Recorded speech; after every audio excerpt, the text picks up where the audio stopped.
Sapiens, a brief history of humankind. I encourage all of us, whatever our beliefs, to question the basic narratives of our world, to connect past developments with present concerns, and not to be afraid of controversial issues. Dr. Yuval Noah Harari has a PhD in history from the University of Oxford and now lectures at the Hebrew University of Jerusalem, specializing in world history. His research focuses on broad questions such as what is the relation between history and biology? Is there justice in history? Did people become happier as history unfolded? 65,000 people have signed up to Harari's online course, A Brief History of Humankind. Sapiens is an international bestseller and is published in more than 30 languages worldwide. In 2012, Harari was awarded the annual Polonsky Prize for Creativity and Originality in the Humanistic Disciplines.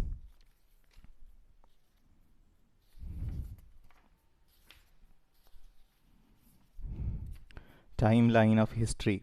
Years before the present. 13.5 billion. Matter and energy appear. Beginning of physics. Atoms and molecules appear. Beginning of chemistry. 4.5 billion. Formation of planet Earth. 3.8 billion. Emergence of organisms. Beginning of biology. 6 million. Last common grandmother of humans and chimpanzees. 2.5 million. Evolution of the genus Homo in Africa. First stone tools. 2 million. Humans spread from Africa to Eurasia. Evolution of different human species. 500,000. Neanderthals evolve in Europe and the Middle East. 300,000. Daily usage of fire. 200,000. Homo sapiens evolves in East Africa. 70,000. The cognitive revolution. Emergence of fictive language. Beginning of history. Sapiens spread out of Africa. 45,000. Sapiens settle Australia. Extinction of Australian megafauna. 30,000. Extinction of Neanderthals. 16,000. Sapiens settle America. Extinction of American megafauna. 13,000. Extinction of Homo floresiensis. Homo sapiens, the only surviving human species. 12,000. The agricultural revolution. Domestication of plants and animals. Permanent settlements. 5,000. First kingdoms, script and money. Polytheistic religions. 4,250. First empire, the Akkadian Empire of Sargon. 2,500. Invention of coinage, a universal money. The Persian Empire, a universal political order for the benefit of all humans.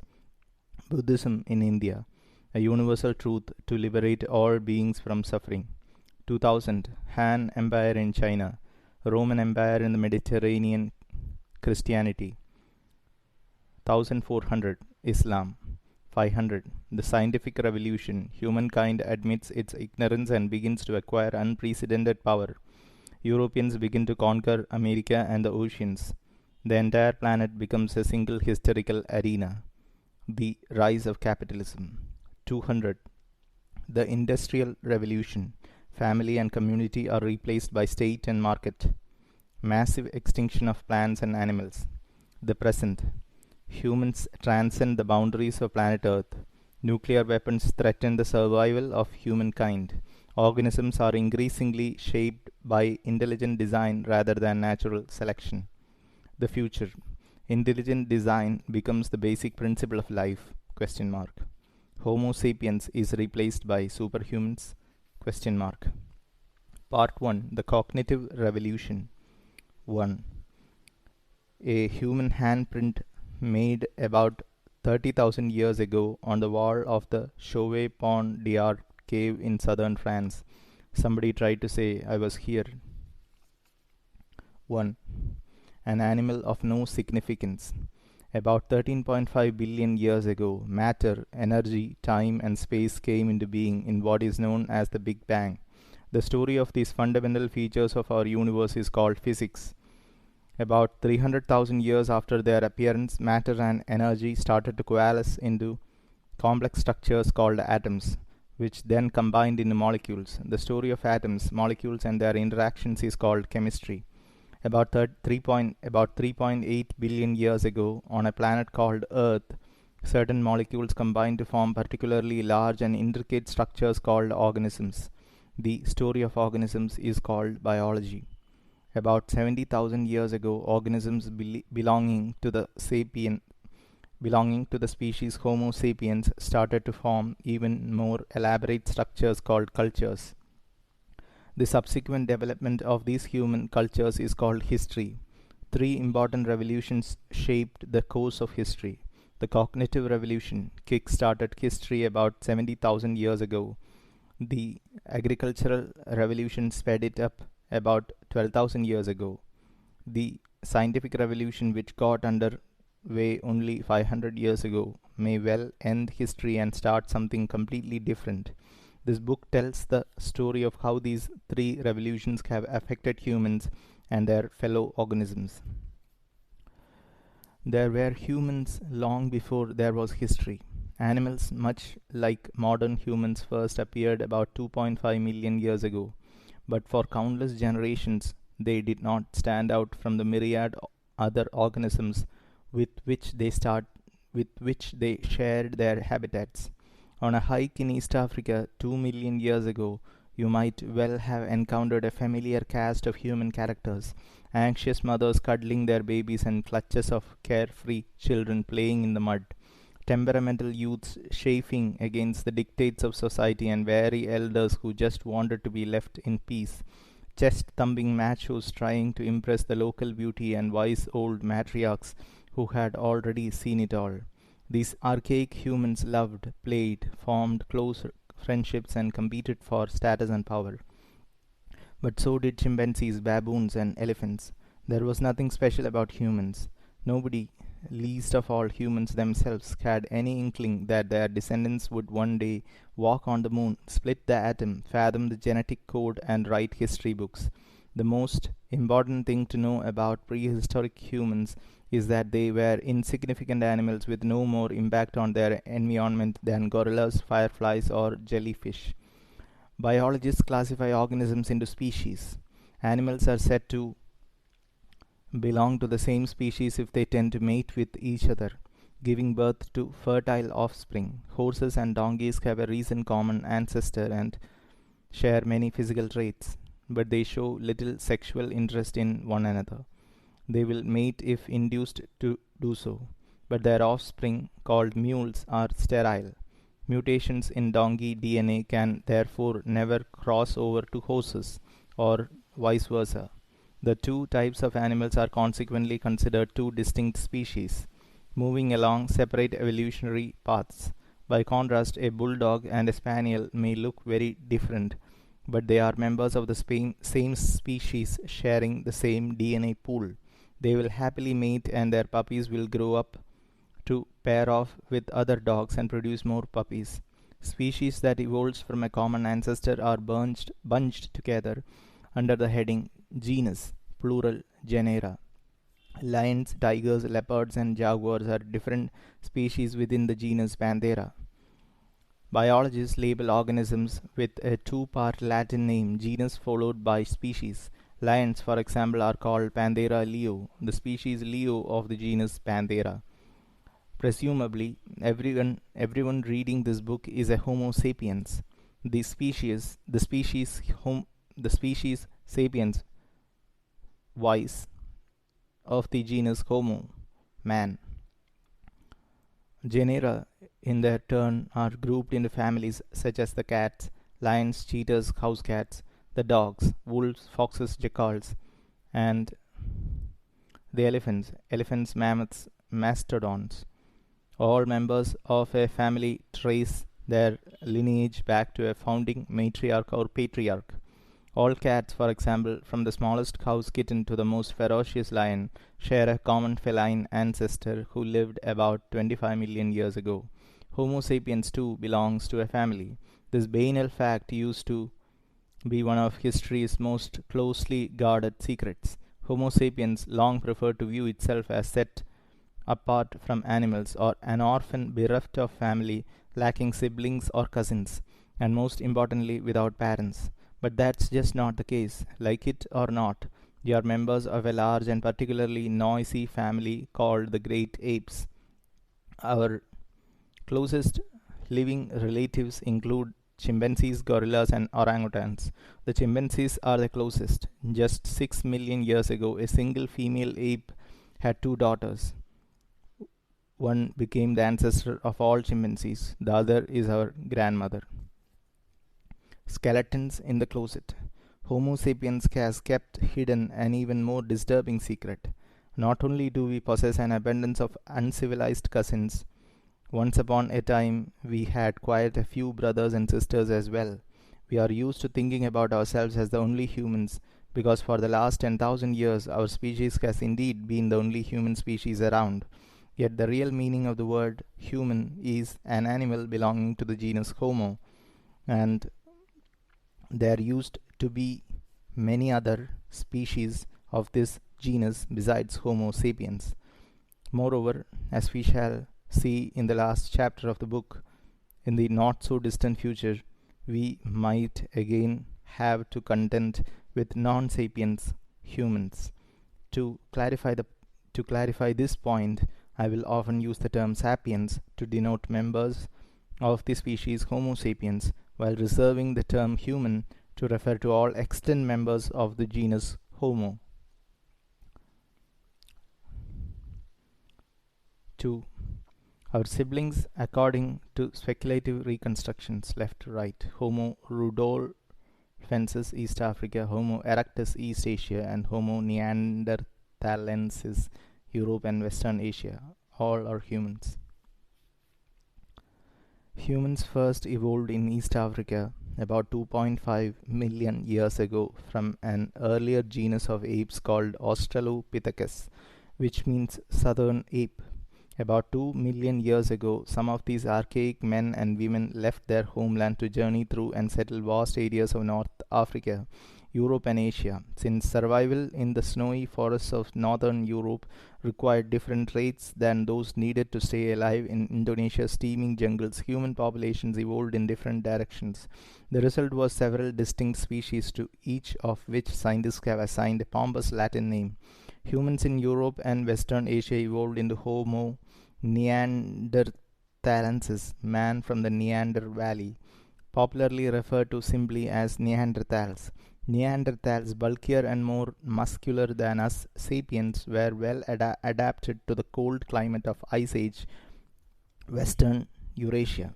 The more eastern regions of Asia were populated by Homo erectus, upright man, who survived there for close to 2 million years, making it the most durable human species ever. This record is unlikely to be broken even by our own species. It is doubtful whether Homo sapiens will still be around 1,000 years from now, so 2 million years is really out of our league. On the island of Java in Indonesia lived Homo soloensis, man from the Solo Valley, who was suited to life in the tropics. On another Indonesian island, the small island of Flores, archaic humans underwent a process of dwarfing. Humans first reached Flores when the sea level was exceptionally low and the island was easily accessible from the mainland. When the seas rose again, some people were trapped on the island, which was poor in resources. Big people who need a lot of food died first. Smaller fellows survived much better. Over the generations, the people of Flores became dwarfs. This unique species, known by scientists as Homo floresiensis, reached a maximum height of only 1 meter and weighed no more than 25 kilograms. They were nevertheless able to produce stone tools and even managed occasionally to hunt down some of the island's elephants. Though, to be fair, the elephants were a dwarf species as well. In 2010, another lost sibling was rescued from oblivion when scientists excavating the Denisova cave in Siberia discovered a fossilized finger bone. Genetic analysis proved that the finger belonged to a previously unknown human species which was named Homo denisova. Who knows How many lost relatives of ours are waiting to be discovered in other caves, on other islands, and in other climes? Question mark. While these humans were evolving in Europe and Asia, evolution in East Africa did not stop. The cradle of humanity continued to nurture numerous new species such as Homo rudolfensis, man from Lake Rudolph, Homo ergaster, working man, and eventually our own species, which we have immodestly named Homo sapiens, wise man. The members of some of these species were massive and others were dwarfs. Some were fearsome hunters and others meek plant gatherers. Some lived only on a single island while many roamed over continents, but all of them belonged to the genus Homo. They were all human beings. It's a common fallacy to envision these species as arranged in a straight line of descent, with ergaster begetting Erectus, Erectus begetting the Neanderthals, and the Neanderthals evolving into us.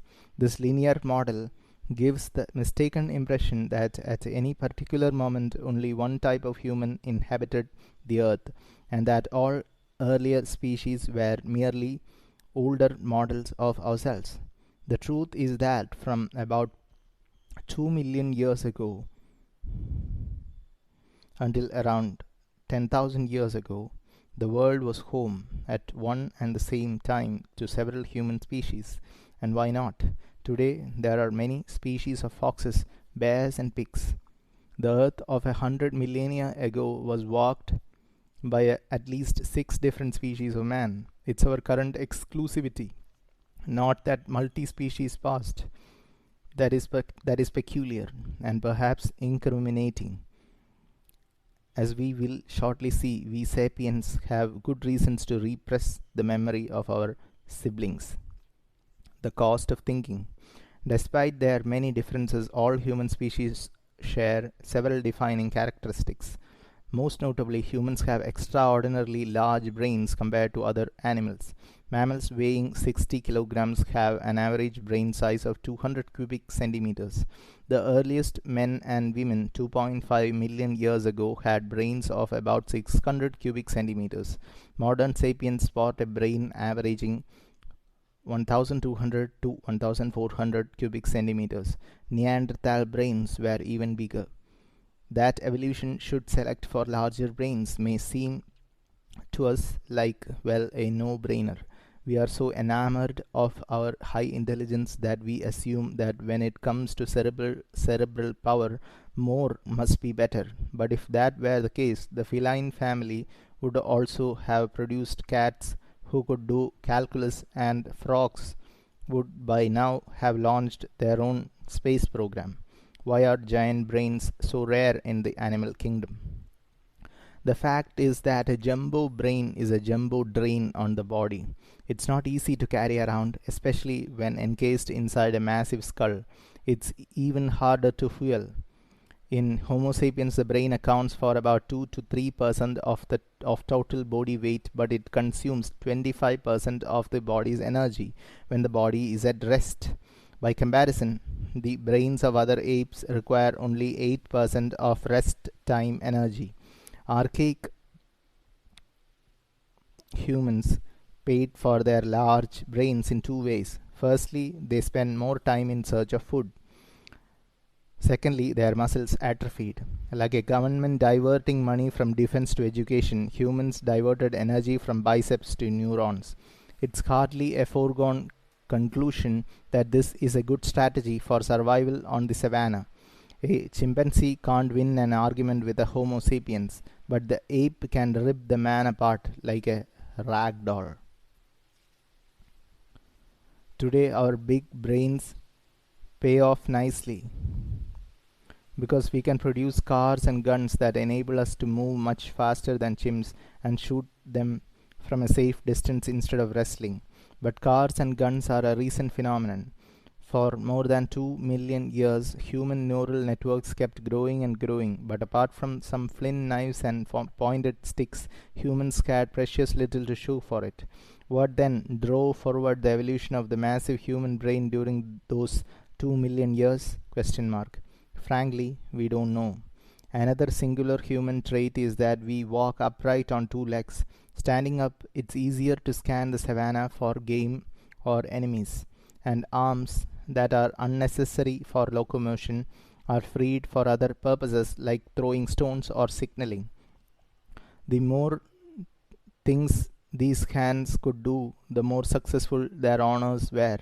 So, evolutionary pressure brought about an increasing concentration of nerves and finely tuned muscles in the palms and fingers. As a result, humans can perform very intricate tasks with their hands. In particular, they can produce and use sophisticated tools. The first evidence for tool production dates from about 2.5 million years ago, and the manufacture and use of tools are the criteria by which archaeologists recognize ancient humans. Yet, walking upright has its downside. The skeleton of our primate ancestors developed for millions of years to support a creature that walked on all fours and had a relatively small head. Adjusting to an upright position was quite a challenge, especially when the scaffolding had to support an extra large cranium. Humankind paid for its lofty vision and industrious hands with backaches and stiff necks. Women paid extra. An upright gait required narrower hips, constricting the birth canal, and this just when babies' heads were getting bigger and bigger. Death in childbirth became a major hazard for human females. Women who gave birth earlier, when the infant's brain and head were still relatively small and supple, fared better and lived to have more children. Natural selection consequently favored earlier births, and indeed, compared to other animals, humans are born prematurely when many of their vital systems are still underdeveloped. A colt can trot shortly after birth. A kitten leaves its mother to forage on its own when it is just a few weeks old. Human babies are helpless, dependent for many years on their elders for sustenance, protection, and education. This fact has contributed greatly both to humankind's extraordinary social abilities and to its unique social problems. Lone mothers could hardly forage enough food for their offspring and themselves, with needy children in tow. Raising children required constant help from other family members and neighbors. It takes a tribe to raise a human. Evolution thus favored those capable of forming strong social ties. In addition, since humans are born underdeveloped, they can be educated and socialized to a far greater extent than any other animal. Most, most mammals emerge from the womb like glazed earthenware emerging from a kiln. Any attempt at remolding will only scratch or break them. Humans emerge from the womb like molten glass from a furnace. They can be spun, stretched, and shaped with a surprising degree of freedom. This is why today we can educate our children to become Christian or Buddhist, capitalist or socialist, warlike or peace loving. We assume that a large brain, the use of tools, superior learning abilities, and complex social structures are huge advantages. It seems self evident that these have made humankind the most powerful animal on earth. But humans enjoyed all of these advantages for a full 2 million years, during which they remained weak and marginal creatures. Thus, humans who lived a million years ago, despite their big brains and sharp stone tools, dwelt in constant fear of predators, rarely hunted large game, and subsisted mainly by gathering plants, scooping up insects, stalking small animals, and eating the carrion left behind by other more powerful carnivores. One of the most common uses of early stone tools was to crack open bones in order to get to the marrow. Some researchers believe this was our original niche. Just as woodpeckers specialized in extracting insects from the trunks of trees, the first humans specialized in extracting marrow from bones. Why marrow? Question mark. Well, suppose you observe a pride of lions take down and devour a giraffe. You wait patiently until they are done. But it's still not your turn because first the hyenas and jackals, and you don't dare interfere with them, scavenge the leftovers. Only then would you and your band dare approach the carcass, look cautiously left and right, and dig into the edible tissue that remained. This is a key to understanding our history and psychology.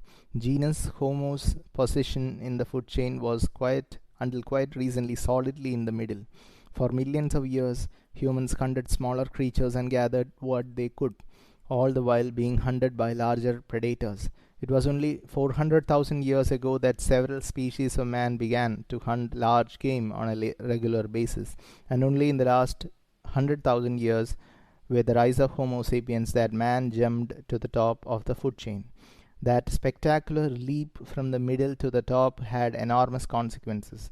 Other animals at the top of the pyramid, such as lions and sharks, evolved into that position very gradually over millions of years. This enabled the ecosystem to develop checks and balances that prevent lions and sharks from wreaking too much havoc.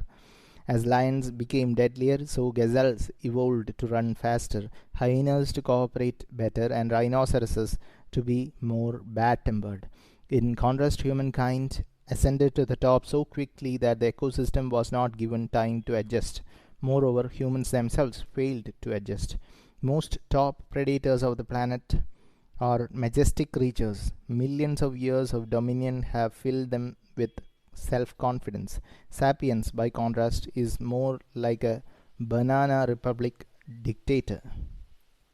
Having so recently been one of the underdogs of the savannah, we are full of fears and anxieties over our position, which makes us doubly cruel and dangerous. Many historical calamities, from deadly wars to ecological catastrophes, have resulted from this over hasty jump. A race of cooks. A significant step on the way to the top was the domestication of fire. Some human species may have made occasional use of fire as early as 800,000 years ago.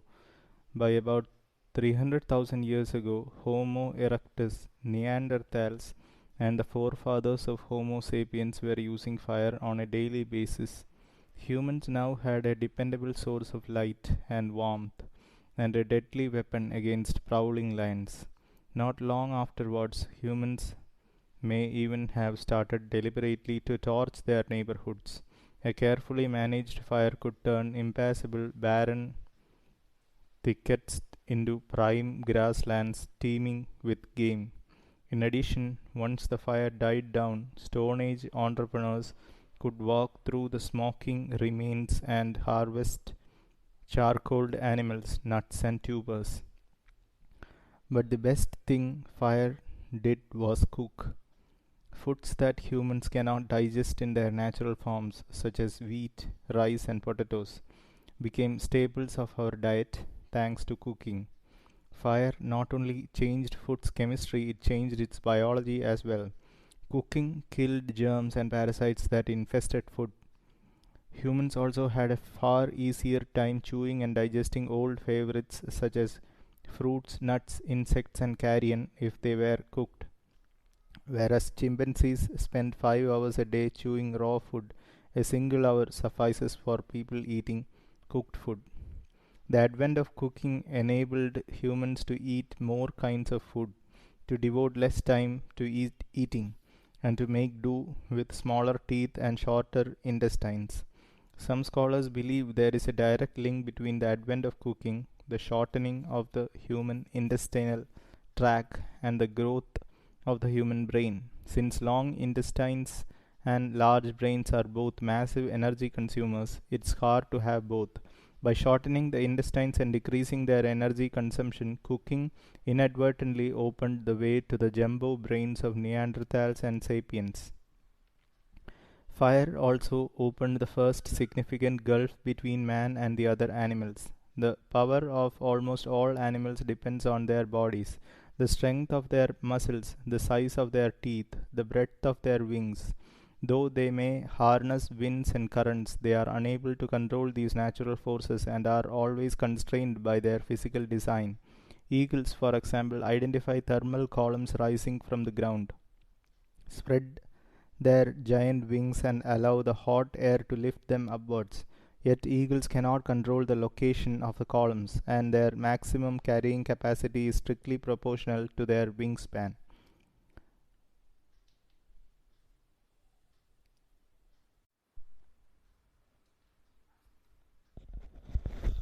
When humans domesticated fire, they gained control of an obedient and potentially limitless force. Unlike eagles, humans could choose when and where to ignite a flame, and they were able to exploit fire for any number of tasks. Most importantly, the power of fire was not limited by the form, structure, or strength of the human body. A single woman with a flint or fire stick could burn down an entire forest in a matter of hours. The domestication of fire was a sign of things to come. Our brothers keepers. Despite the benefits of fire, 150,000 years ago, humans were still marginal creatures. They could now scare away lions, warm themselves during cold nights, and burn down the occasional forest.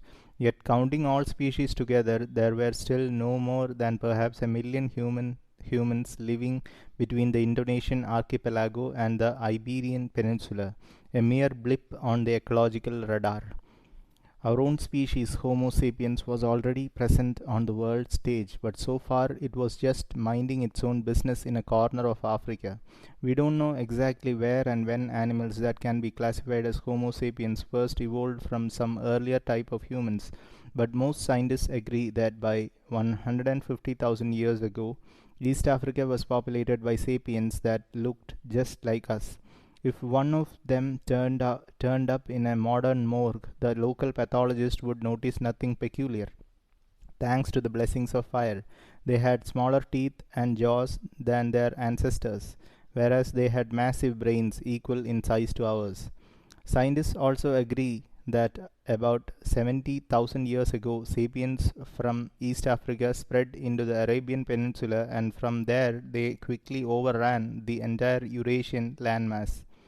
When Homo sapiens landed in Arabia, most of Eurasia was already settled by other humans. What happened to them?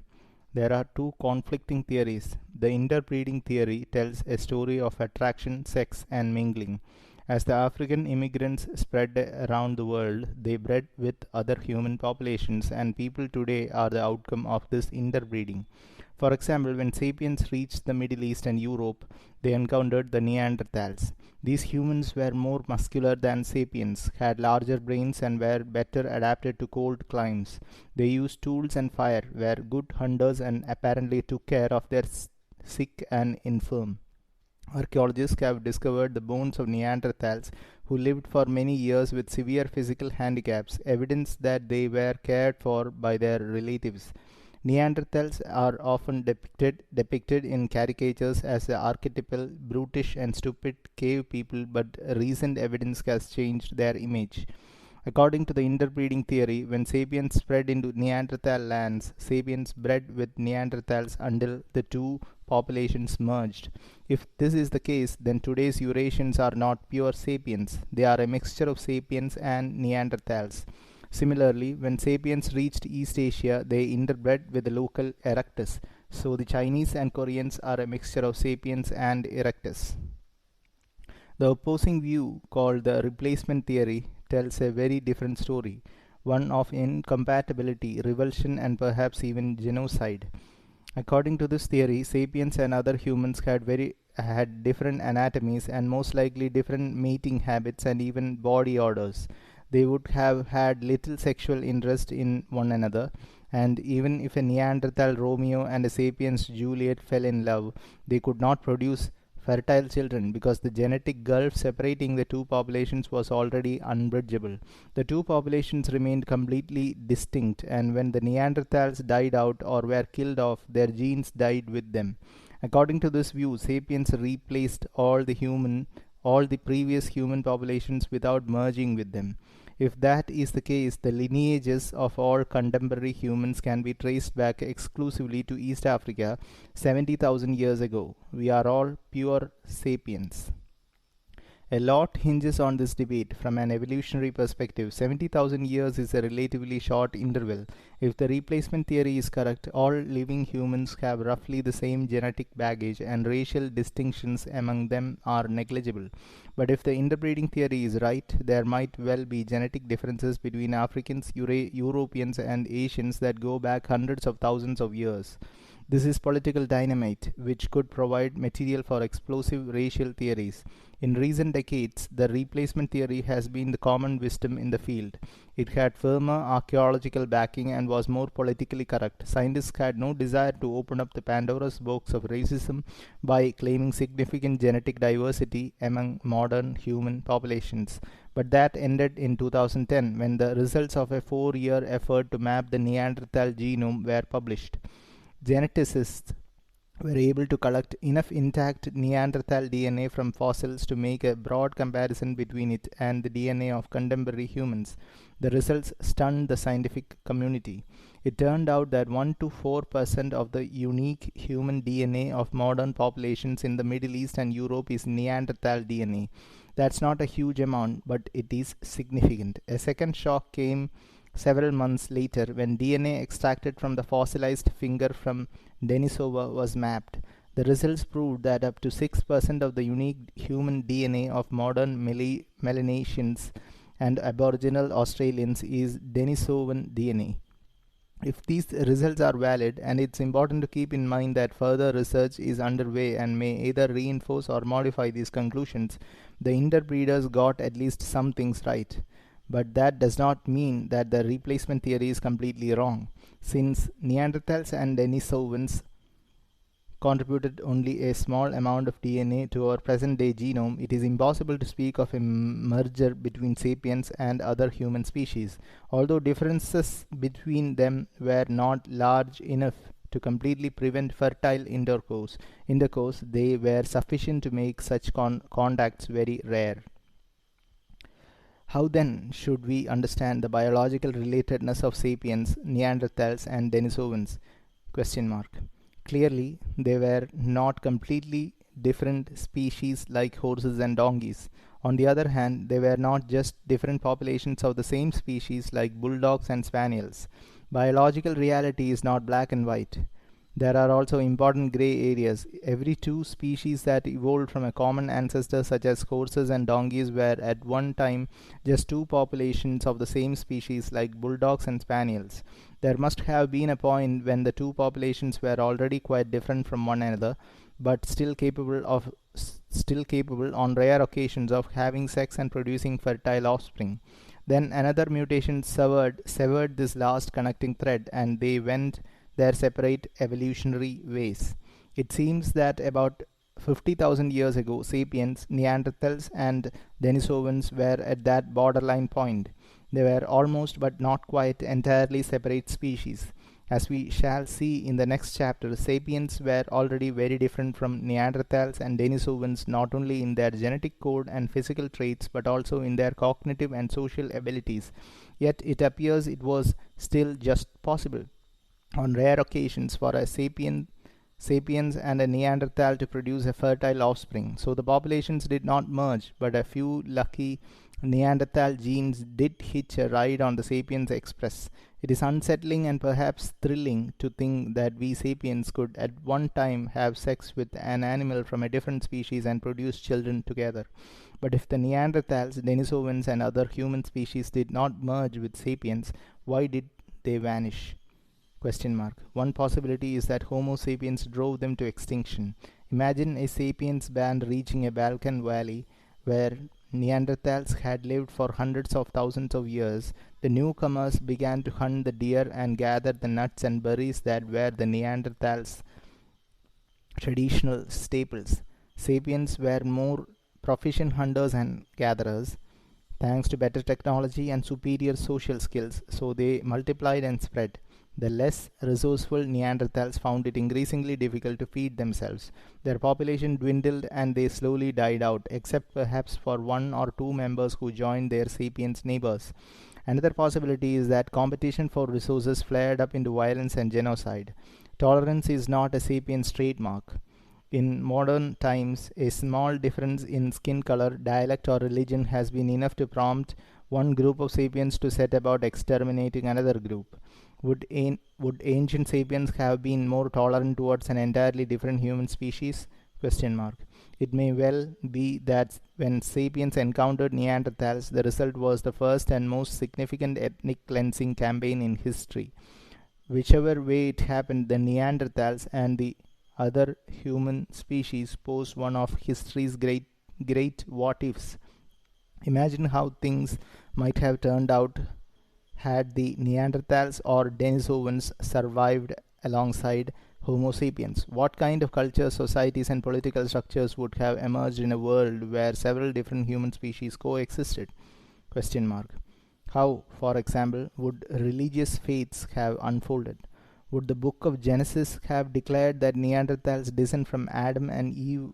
Would Jesus have died for the sins of the Denisovans, and would the Quran have reserved seats in heaven for all righteous humans, whatever their species? Question mark. Would Neanderthals have been able to serve in the Roman legions or in the sprawling bureaucracy of imperial China? Question mark. Would the American Declaration of Independence hold as a self-evident truth that all members of the genus Homo are created equal? Question mark. Would Karl Marx have urged workers of all species to unite? Question mark. Over the past 10,000 years, Homo sapiens has grown so accustomed to being the only human species that it's hard for us to conceive of any other possibility. Our lack of brothers and sisters makes it easier to imagine that we are the epitome of creation, and that a chasm separates us from the rest of the animal kingdom.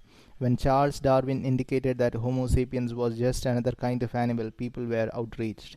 Even today, many refuse to believe it. Had the Neanderthal survived, would we still imagine ourselves to be a creature apart? Question mark. Perhaps this is exactly why our ancestors wiped out the Neanderthals. They were too familiar to ignore, but too different to tolerate. Whether sapiens are to blame or not, no sooner had they arrived at a new location than the native population became extinct. The last remains of Homo solensis are dated to about 50,000 years ago. Homo denisova disappeared shortly thereafter. Neanderthals made their exit roughly 30,000 years ago. The last dwarf-like humans vanished from Flores Island about 12,000 years ago. They left behind some bones, stone tools, a few genes in our DNA, and a lot of unanswered questions. They also left behind us Homo sapiens, the last human species. What was the sapiens' secret of success? Question mark.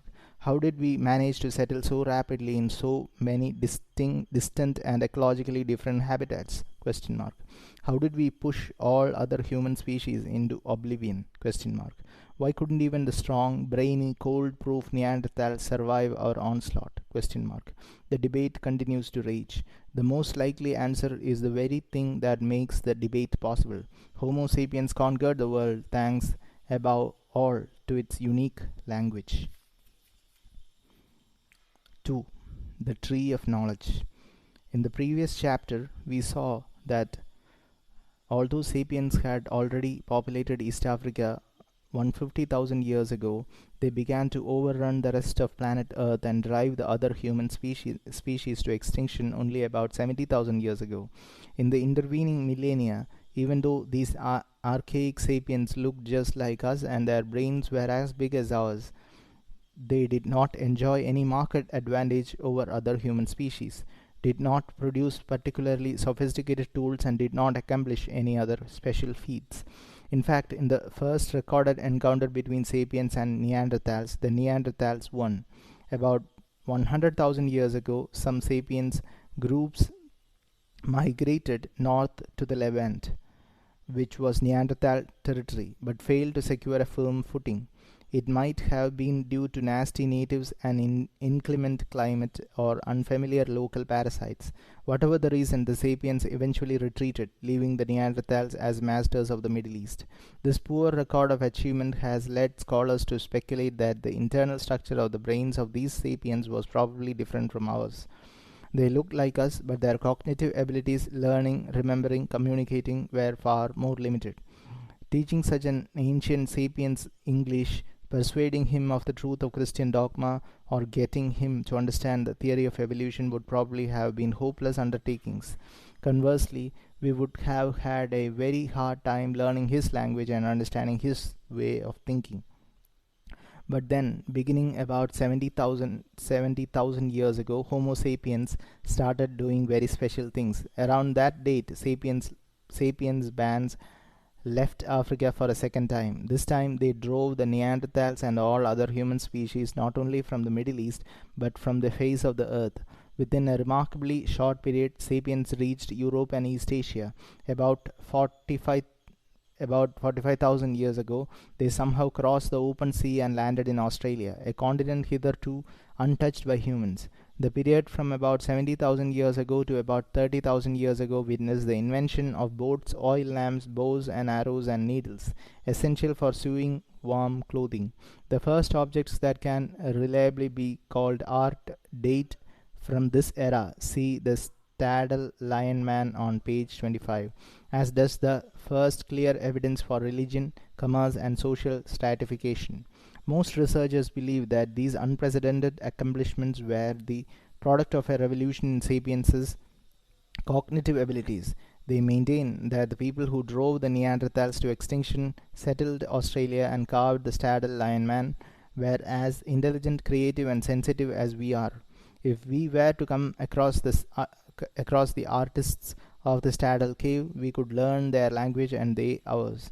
We would we would be able to explain to them everything we know, from the adventures of Alice in Wonderland to the paradoxes of quantum physics, and they could teach us how their people view the world.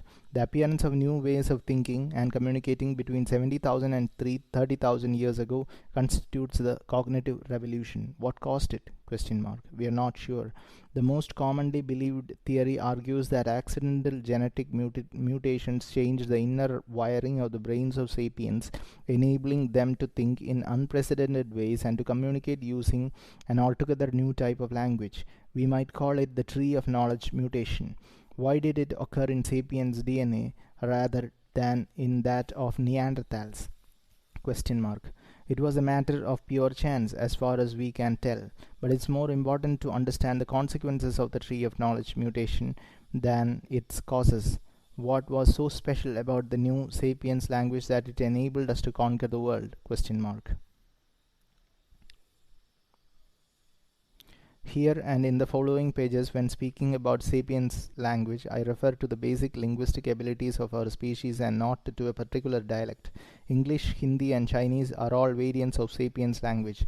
Apparently, even at the time of the cognitive revolution, different sapiens groups had different dialects. It was not the first language. Every animal has some kind of language. Even insects such as bees and ants know how to communicate in sophisticated ways, informing one another of the whereabouts of food. Neither was it the first vocal language. Many animals, including all ape and monkey species, have vocal languages. For example, green monkeys use calls of various kinds to communicate. Zoologists have identified one call that means careful, an eagle. A slightly different call warns careful, a lion. When researchers played a recording of the first call to a group of monkeys, the monkeys stopped what they were doing and looked upwards in fear. When the same group heard a recording of the second call, the lion warning, they quickly scrambled up a tree. Sapiens can produce many more distinct sounds than green monkeys, but whales and elephants have equally impressive abilities. A parrot can say anything Albert Einstein could say, as well as mimicking the sounds of phones ringing, doors slamming, and sirens wailing. Whatever advantage Einstein had over a parrot, it wasn't vocal. What then is so special about our language? Question mark. The most common answer is that our language is amazingly supple. We can connect a limited number of sounds and signs to produce an infinite number of sentences, each with a distinct meaning. We can thereby ingest, store, and communicate a prodigious amount of information about the surrounding world. A green monkey can yell to its comrades, "Careful, a lion." But a modern human can tell her friends that this morning, near the bend in the river, she saw a lion tracking a herd of bison. She can then describe the exact location, including the different paths leading to the area. With this information, the members of her band can put their heads together and discuss whether they should approach the river, chase away the lion, and hunt the bison. A second theory agrees that our unique language evolved as a means of sharing information about the world. But the most important information that needed to be conveyed was about humans, not about lions and bison. Our language evolved as a way of gossiping. According to this theory, Homo sapiens is primarily a social animal. Social cooperation is our key for survival and reproduction. It is not enough for individual men and women to know the whereabouts of lions and bison. It's much more important for them to know who in their band hates whom, who is sleeping with whom, who is honest and who is a cheat. The amount of information that one must obtain and store in order to track the ever-changing relationships of even a few dozen individuals is staggering. In a band of 50 individuals, there are 1,225 one-on-one relationships and countless more complex social combinations. All apes show a keen interest in such social information, but they have trouble gossiping effectively. Neanderthals and archaic Homo sapiens probably also had a hard time talking behind each other's backs, a much maligned ability which is in fact essential for cooperation in large numbers. The new linguistic skills that modern sapiens acquired about 70 millennia ago enabled them to gossip for hours on end.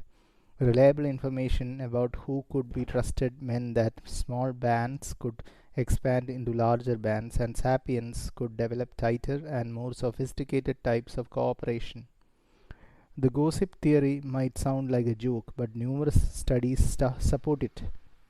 Even today, the vast majority of human communication, whether in the form of emails, phone calls, or newspaper columns, is gossip. It comes so naturally to us that it seems as if our language evolved for this very purpose. Do you think that history professors chat about the reasons for the First World War when they meet for lunch, or that nuclear physicists spend their coffee breaks at scientific conferences talking about quarks? Question mark. Sometimes, but more often they gossip about the professor who caught her husband cheating, or the quarrel between the head of the department and the dean, or the rumors that a colleague used his research funds to buy a Lexus. Gossip usually focuses on wrongdoings. Rumor mongers are the original fourth estate. Journalists who inform society about and thus protect it from cheats and freeloaders. Most likely, both the gossip theory and the there is a lion near the river theory are valid. Yet the truly unique feature of our language is not its ability to transmit information about men and lions, rather, it's the ability to transmit information about things that do not exist at all. As far as we know, only sapiens can talk about entire kinds of entities that they have never seen, touched, or smelled. Legends, myths, gods, and religions appeared for the first time with the cognitive revolution. Many animals and human species could previously say, "Careful, a lion," thanks to the cognitive revolution.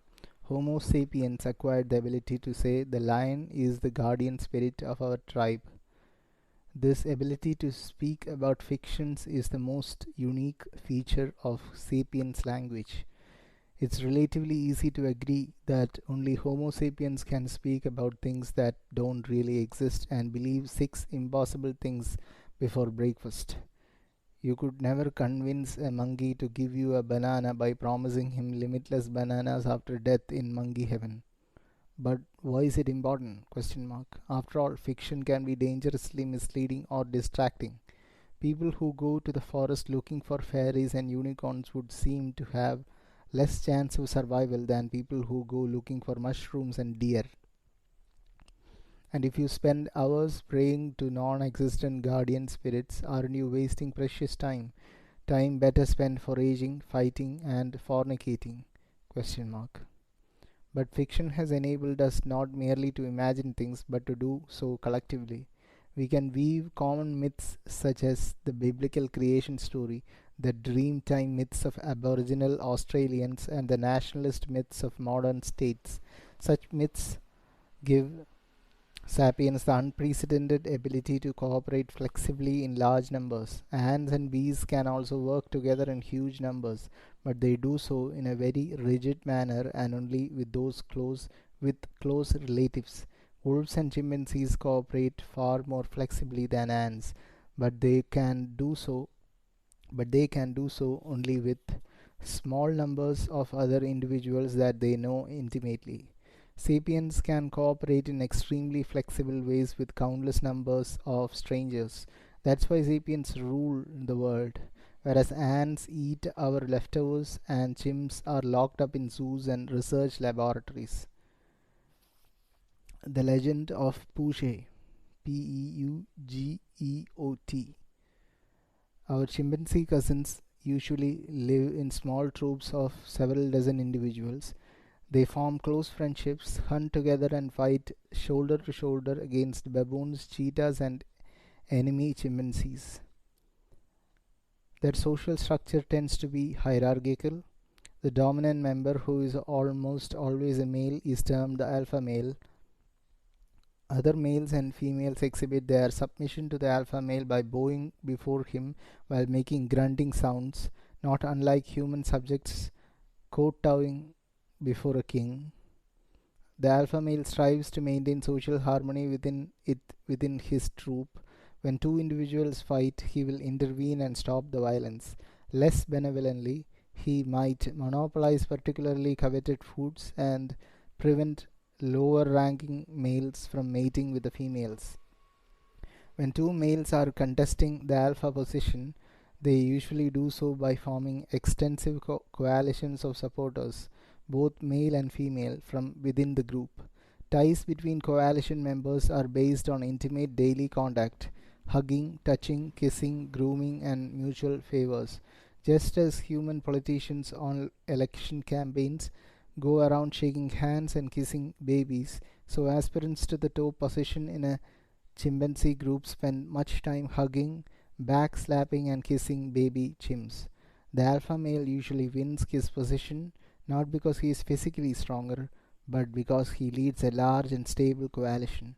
These coalitions play a central part not only during overt struggles for the alpha position, but in almost all day to day activities. Members of a coalition spend more time together, share food, and help one another in times of trouble. There are clear limits to the size of groups that can be formed and maintained in such a way. In order to function, all members of a group must know each other intimately. Two chimpanzees who have never met, never fought, and never engaged in mutual grooming will not know whether they can trust one another, whether it would be worthwhile to help one another, and which of them ranks higher. Under natural conditions, a typical chimpanzee troop consists of about 20 to 50 individuals. As the number of chimpanzees in a troop increases, the social order destabilizes, eventually leading to a rupture and the formation of a new troop by some of the animals. Only in a handful of cases have zoologists observed groups larger than 100. Separate groups seldom cooperate and tend to compete for territory and food. Researchers have documented prolonged warfare between groups and even one case of genocidal activity in which one troop systematically slaughtered most members of a neighboring band. Similar patterns probably dominated the social lives of early humans, including archaic Homo sapiens. Humans, like chimps, have social instincts that enabled our ancestors to form friendships and hierarchies and to hunt or fight together. However, like the social instincts of chimps, those of humans were adapted only for small, intimate groups. When the group grew too large, its social order destabilized and the band split. Even if a particularly fertile valley could feed 500 archaic sapiens, there was no way that so many strangers could live together.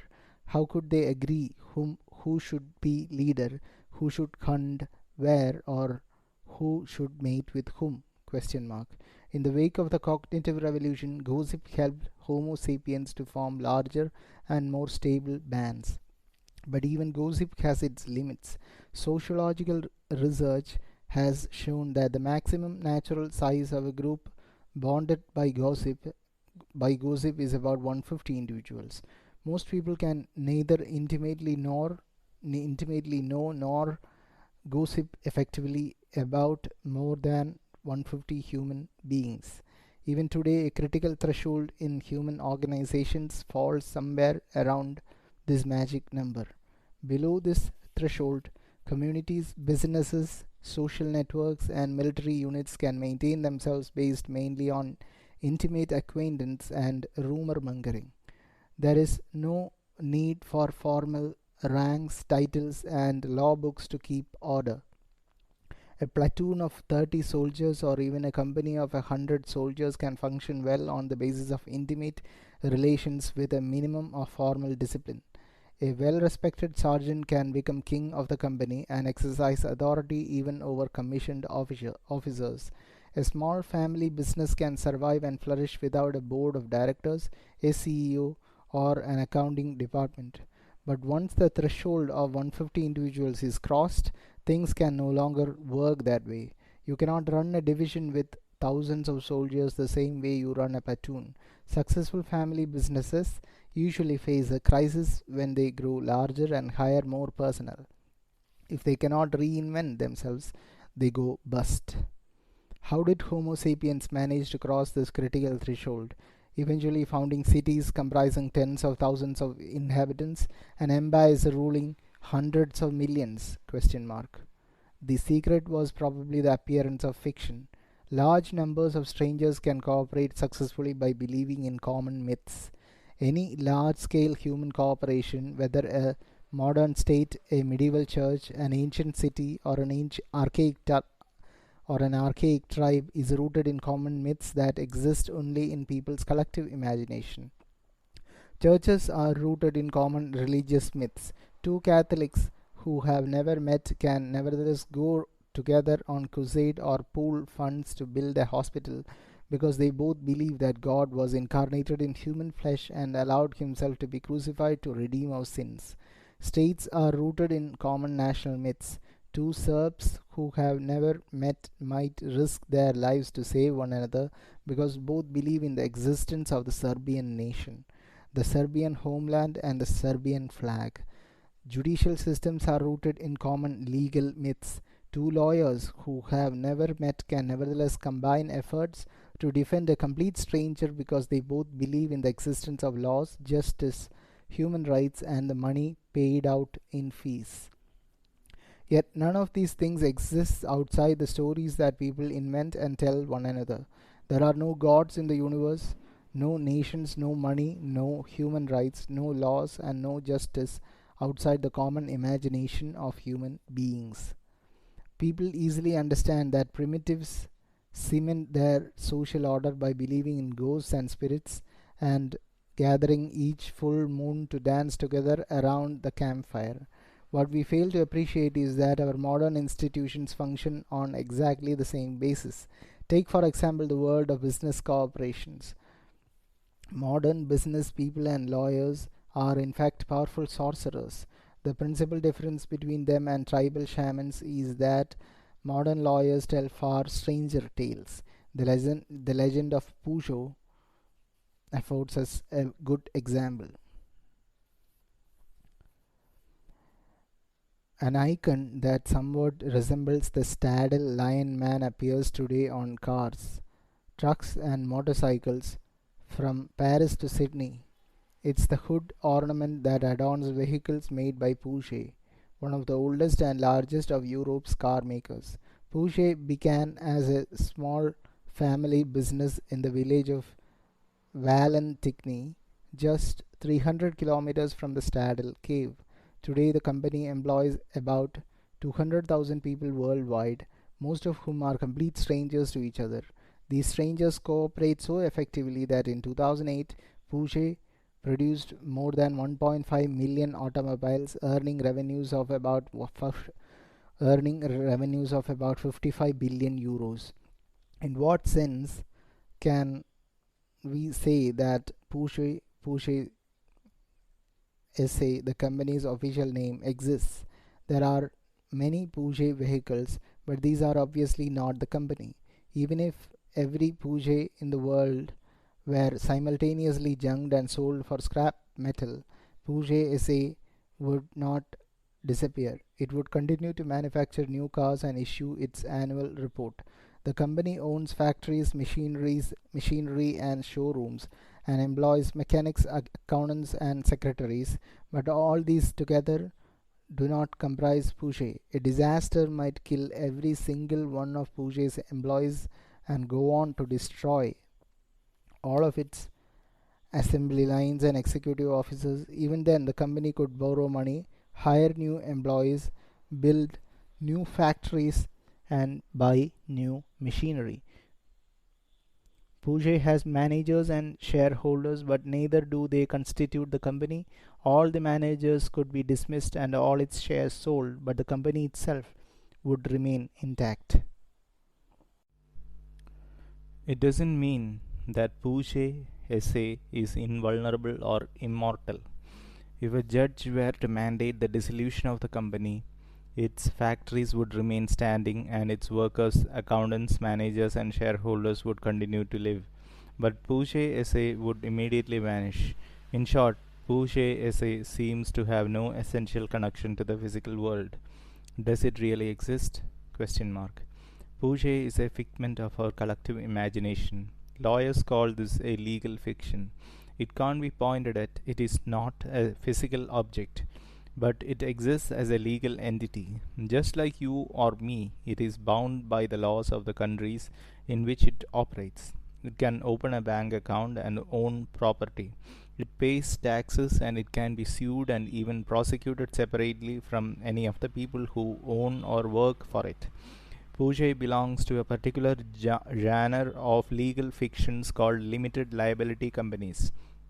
The idea behind such companies is among humanity's most ingenious inventions. Homo sapiens lived for untold millennia without them. During most of our during most of recorded history, property could be owned only by flesh and blood humans, the kind that stood on two legs and had big brains. If in 13th century France, Jean set up a wagon manufacturing workshop, he himself was the business. If a wagon he had made broke down a week after purchase, the disgruntled buyer would have sued Jean personally. If Jean had borrowed 1,000 gold coins to set up his workshop and the business failed, he would have had to repay the loan by selling his private property, his cows, his cow, his land. He might even have had to sell his children into servitude. If he could not cover the debt, he could be thrown in prison by the state or enslaved by his creditors. He was fully liable without limit for all obligations incurred by his workshop. If you had lived back then, you would probably have thought twice before you opened an enterprise of your own. And indeed, this legal situation discouraged entrepreneurship. People were afraid to start new businesses and take economic risks. It hardly seemed worth taking the chance that their families could end up utterly destitute. This is why people began collectively to imagine the existence of limited liability companies. Such companies were legally independent of the people who set them up, or invested money in them, or managed them. Over the last few centuries, such companies have become the main players in the economic arena, and we have grown so used to them that we forget they exist only in our imagination. In the US, the technical term for a limited liability company is a corporation, which is ironic because the term derives from corpus, body, in Latin. The one thing these corporations lack, despite their having no real bodies, the American legal system treats corporations as legal persons, as if they were flesh and blood human beings. And so did the French legal system back in 1896, when Armand Peugeot, who had inherited from his parents a metal working shop that produced springs, saws, and bicycles, decided to go into the automobile business. To that end, he set up a limited liability company. He named the company after himself, but it was independent of him. If one of the cars broke down, the buyer could the buyer could sue Pouget, but not Armand Peugeot. If the company borrowed millions of francs and then went bust, Armand Pouget did not owe its creditors a single franc. The loan, after all, had been given to Pouget, the company, not to Armand Pouget, the Homo sapiens. Armand Pouget died in 1915. Pouget, the company, is still alive and well. How exactly did Armand Pouget, the man, create Pouget, the company?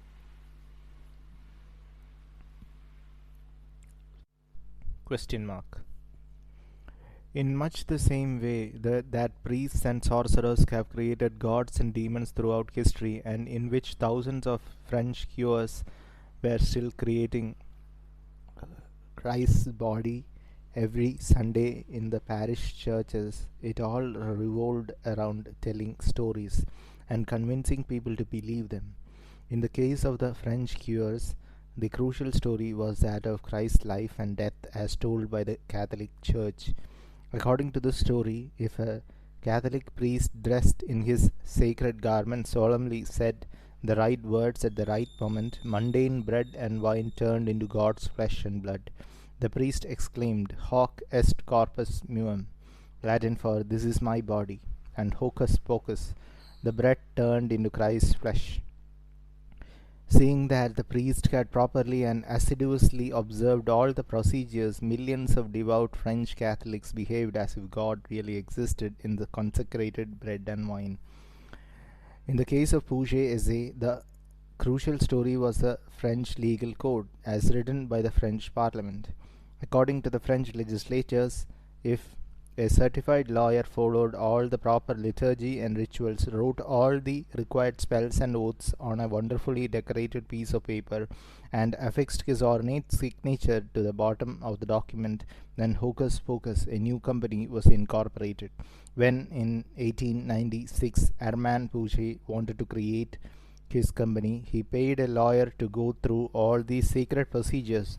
Once the lawyer had performed all the right rituals and pronounced all the necessary spells and oaths, millions of upright French citizens behaved as if the Pouget company really existed. Telling effective stories is not easy. The difficulty lies not in telling the story but in convincing everyone else to believe it.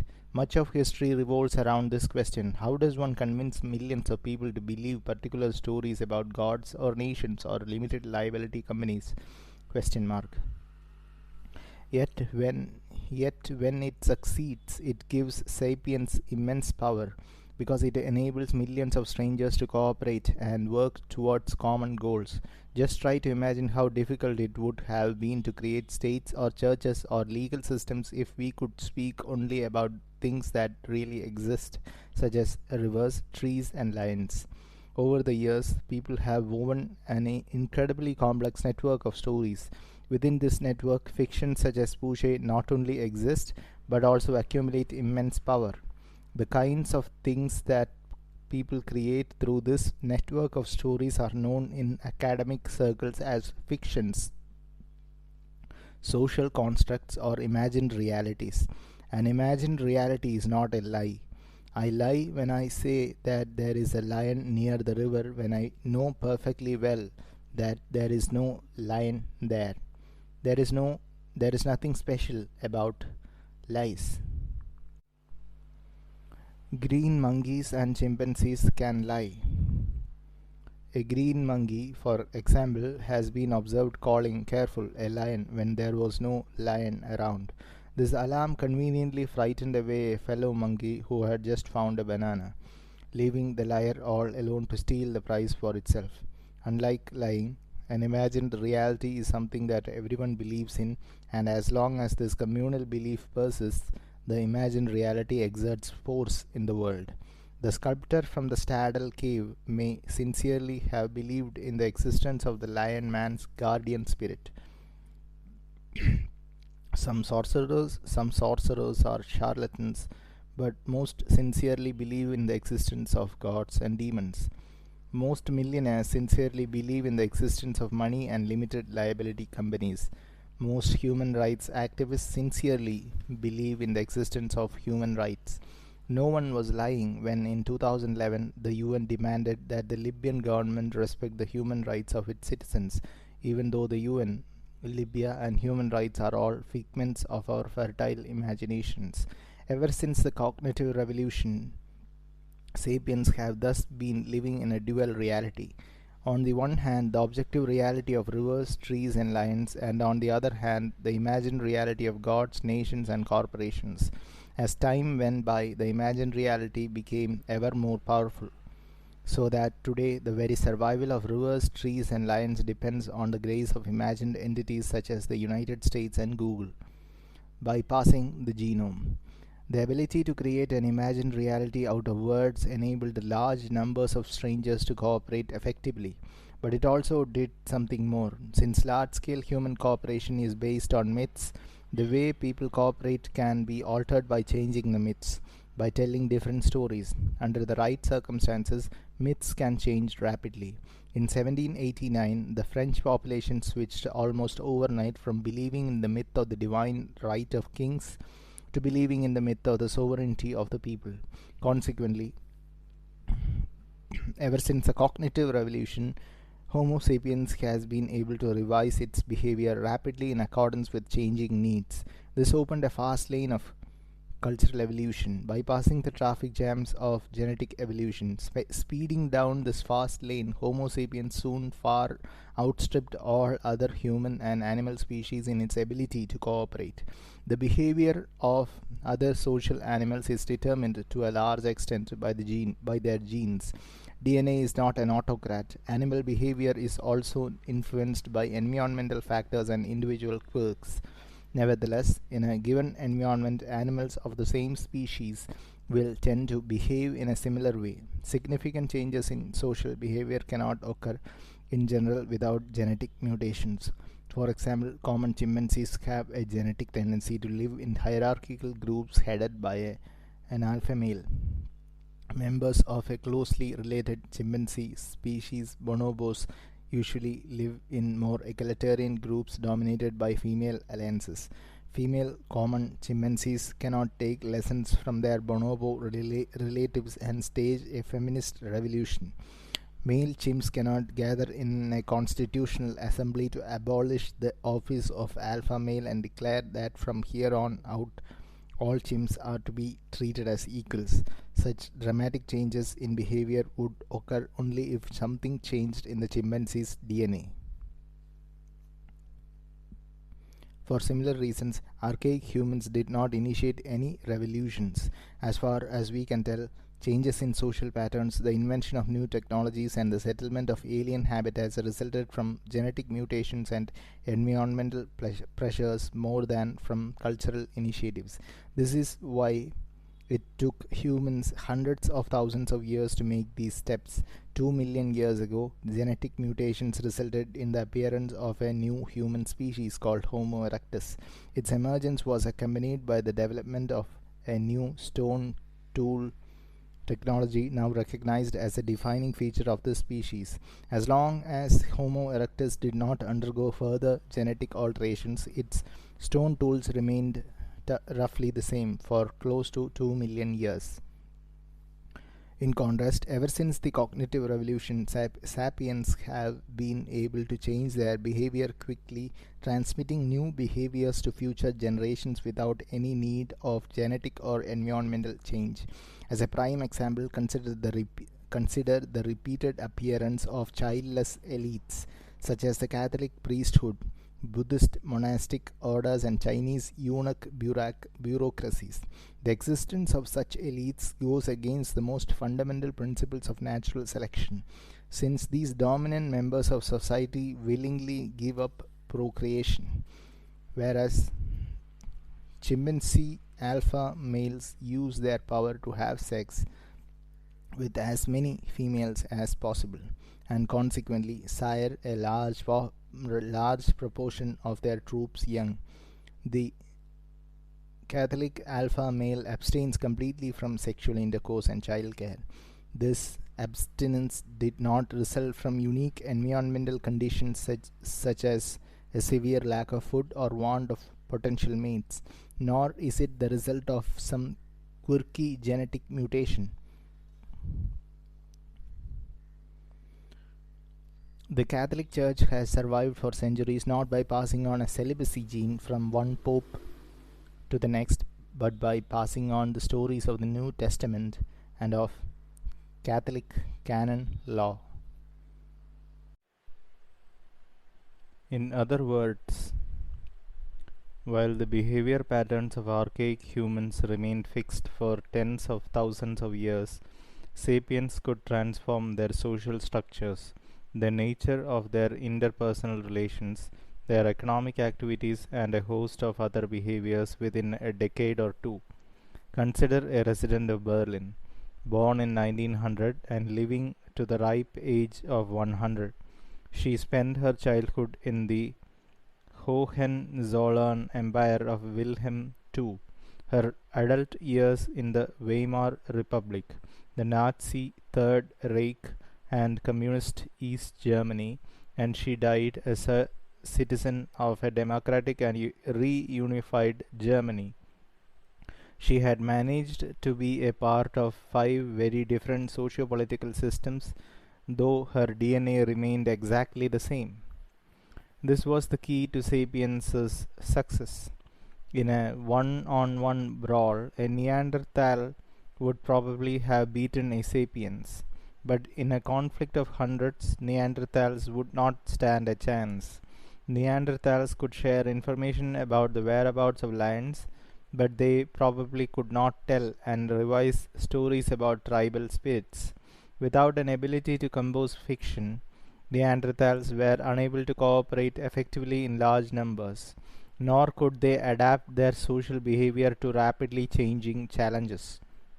While we can't get inside a Neanderthal mind to understand how they thought, we have indirect evidence of the limits to their cognition compared with their sapiens rivals. Archaeologists excavating 30,000-year-old sapiens sites in the European heartland occasionally find their seashells from the Mediterranean and Atlantic coasts. In all likelihood, these shells got to the continental interior through long distance trade between different sapiens bands. Neanderthal sites lack any evidence of such trade. Each group manufactured its own tools from local materials. Another example comes from the South Pacific. Sapiens bands that lived on the island of New Ireland, north of New Guinea, used a volcanic glass called obsidian to manufacture particularly strong and sharp tools. New Ireland, however, has no natural deposits of obsidian. Laboratory tests reveal that the obsidian they used was brought from deposits on New Britain, an island 400 kilometers away. Some of the inhabitants of these islands must have been skilled navigators who traded from island to island over long distances. Trade may seem a very pragmatic activity, one that needs no fictive basis. Yet the fact is that no animal other than sapiens engages in trade, and all the sapiens trade networks about which we have detailed evidence were based on fictions. Trade cannot exist without trust, and it is very difficult to trust strangers. The global trade network of today is based on our trust in such fictional entities as the dollar, the Federal Reserve Bank, and the totemic trademarks of corporations. When two strangers in a tribal society want to trade, they will often establish trust by appealing to a common god, mythical ancestor or totem animal. If archaic sapiens believing in such fictions traded shells and obsidian, it stands to reason that they could also have traded information, thus creating a much denser and wider knowledge network than the one that served Neanderthals and other archaic humans. Hunting techniques provide another illustration of these differences. Neanderthals usually hunted alone or in small groups. Sapiens, on the other hand, developed techniques that relied on cooperation between many dozens of individuals and perhaps even between different bands. One particularly effective method was to surround an entire herd of animals, such as wild horses, then chase them into a narrow gorge, where it was easy to slaughter them en masse. If all went according to plan, the bands could harvest tons of meat, fat, and animal skins in a single afternoon of collective effort, and either consume these riches in a giant potlatch or dry, smoke, or in Arctic areas freeze them for later usage. Archaeologists have discovered sites where entire herds were butchered annually in such ways. There are even sites where fences and obstacles were erected in order to create artificial traps and slaughtering grounds. We may presume that Neanderthals were not pleased to see their traditional hunting grounds turned into sapiens controlled slaughterhouses. However, if violence broke out between the two species, Neanderthals were not much better off than wild horses. 50 Neanderthals cooperating in traditional and static patterns were no match for 500 versatile and innovative sapiens. And even if the sapiens lost the first round, they could quickly invent new stratagems that would enable them to win the next time. What happened to the cognitive revolution? New ability, wider consequences. New ability, the ability to transmit larger quantities of information about the world surrounding Homo sapiens. Wider consequences, planning and carrying out complex actions such as avoiding lions and hunting bison. New ability, the ability to transmit larger quantities of information about sapiens' social relationships. Wider consequences, larger and more cohesive groups numbering up to 150 individuals. New ability, the ability to transmit information about things that do not really exist, such as tribal spirits, nations, limited liability companies, and human rights. Wider consequences, A. Cooperation between very large numbers of strangers. B. Rapid innovation of social behavior. History and biology. The immense diversity of imagined realities that sapiens invented and the resulting diversity of behavior patterns are the main components of what we call cultures. Once cultures appeared, they never cease to change and develop, and these unstoppable alterations are what we call history.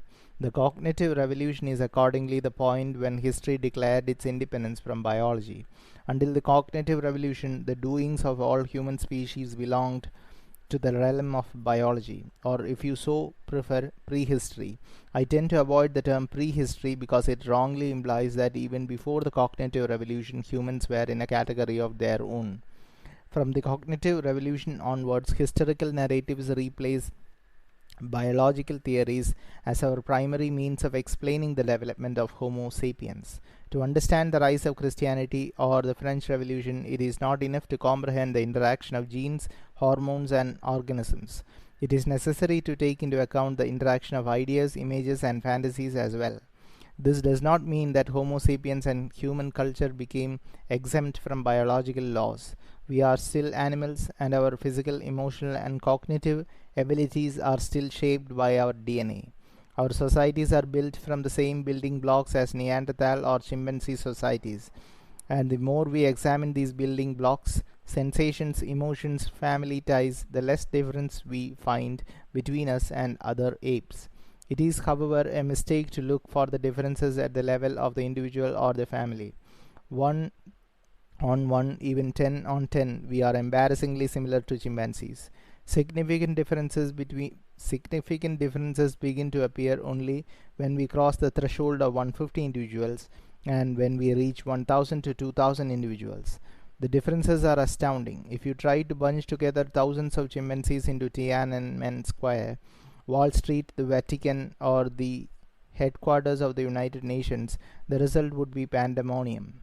By contrast, sapiens regularly gather by the thousands in such places.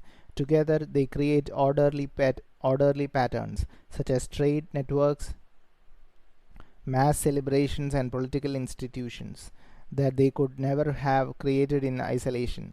The real difference between us and chimpanzees is the mythical glue that binds together large numbers of individuals, families, and groups. This glue has made us the masters of creation. Of course, we also needed other skills, such as the ability to make and use tools. Yet, tool making is of little consequence unless it is coupled with the ability to cooperate with many others. How is it that we now have intercontinental missiles with nuclear warheads, whereas 30,000 years ago we had only sticks with flint spearheads? Question mark. Physiologically, there has been no significant improvement in our tool making capacity over the last 30,000 years. Albert Einstein was far less dexterous with his hands than was an ancient hunter gatherer. However, our capacity to cooperate with large numbers of strangers has improved dramatically. The ancient flint spearhead was manufactured in minutes by a single person who relied on the advice and help of a few intimate friends. The production of a modern nuclear warhead requires the cooperation of millions of strangers all over the world. From the workers who mine the uranium ore in the depths of the earth to theoretical physicists who write long mathematical formulae to describe the interactions of subatomic particles.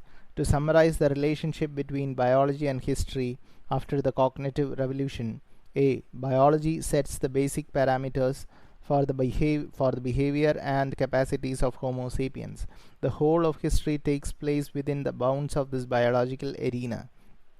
B. However, this arena is extraordinarily large, allowing sapiens to play an astounding variety of games. Thanks to their ability to invent fiction, sapiens create more and more complex games which each generation develops and elaborates even further.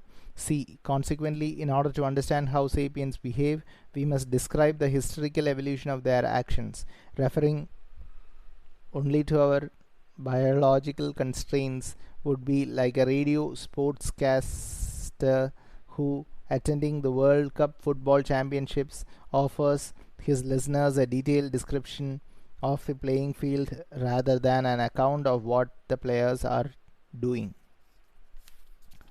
What games did our Stone Age ancestors play in the arena of history? Question mark. As far as we know, the people who carved the Stadel Lion Man some 30,000 years ago had the same physical, emotional, and intellectual abilities we have. What did they what did they do when they woke up in the morning? Question mark. What did they eat for breakfast and lunch? Question mark. What were their societies like? Question mark. Did they have monogamous relationships and nuclear families? Question mark. Did they have ceremonies, moral codes, sports contests, and religious rituals? Question mark. Did they fight wars? Question mark. The next chapter takes a peek behind the curtain of the ages, examining what life was like in the millennia separating the cognitive revolution from the agricultural revolution. Chapter 3. A day in the life of Adam and Eve. To understand our nature, history, and psychology, we must get inside the heads of our hunter gatherer ancestors. For nearly the entire history of our species, sapiens lived as foragers. The past 200 years, during which ever increasing numbers of sapiens have obtained their daily bread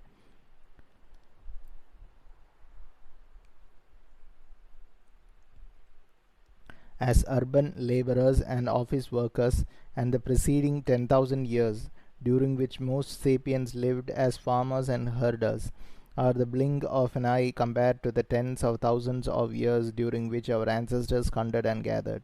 The flourishing field of evolutionary psychology argues that many of our present day social and psychological characteristics were shaped during this long pre agricultural era. Even today, scholars in this field claim our brains and minds are adapted to a life of hunting and gathering. Our eating habits, our conflicts, and our sexuality are all the result of the way our hunter gatherer minds interact with our current post industrial environment with its mega cities, aeroplanes, telephones, and computers. This environment gives us more material resources and longer lives than those enjoyed by any previous generation. But it often makes us feel alienated, depressed, and pressured.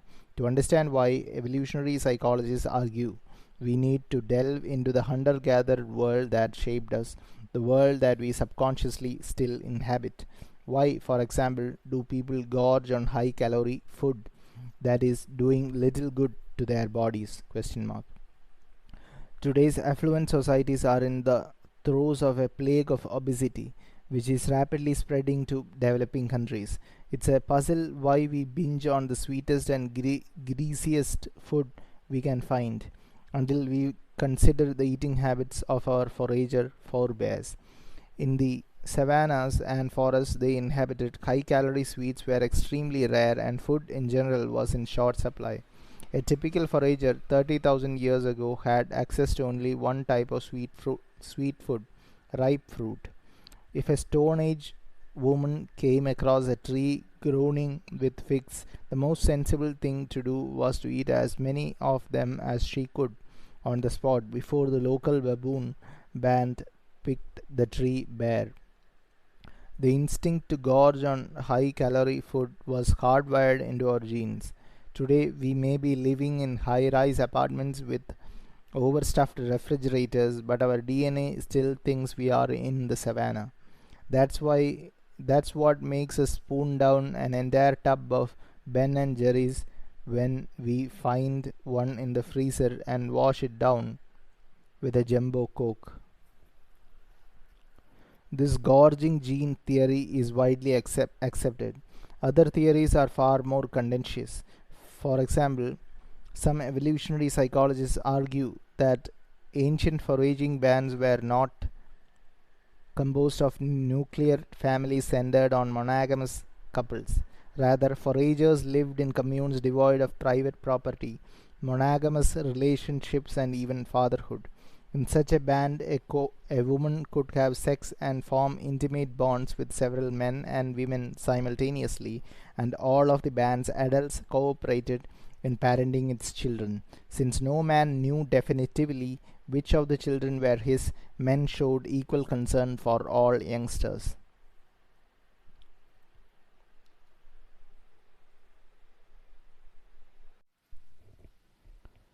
Such a social structure is not an Aquarian utopia. It's well documented among animals, notably our closest relatives, the chimpanzees and bonobos. There are even a number of present day human cultures in which collective fatherhood is practiced, as for example among the Bari Indians.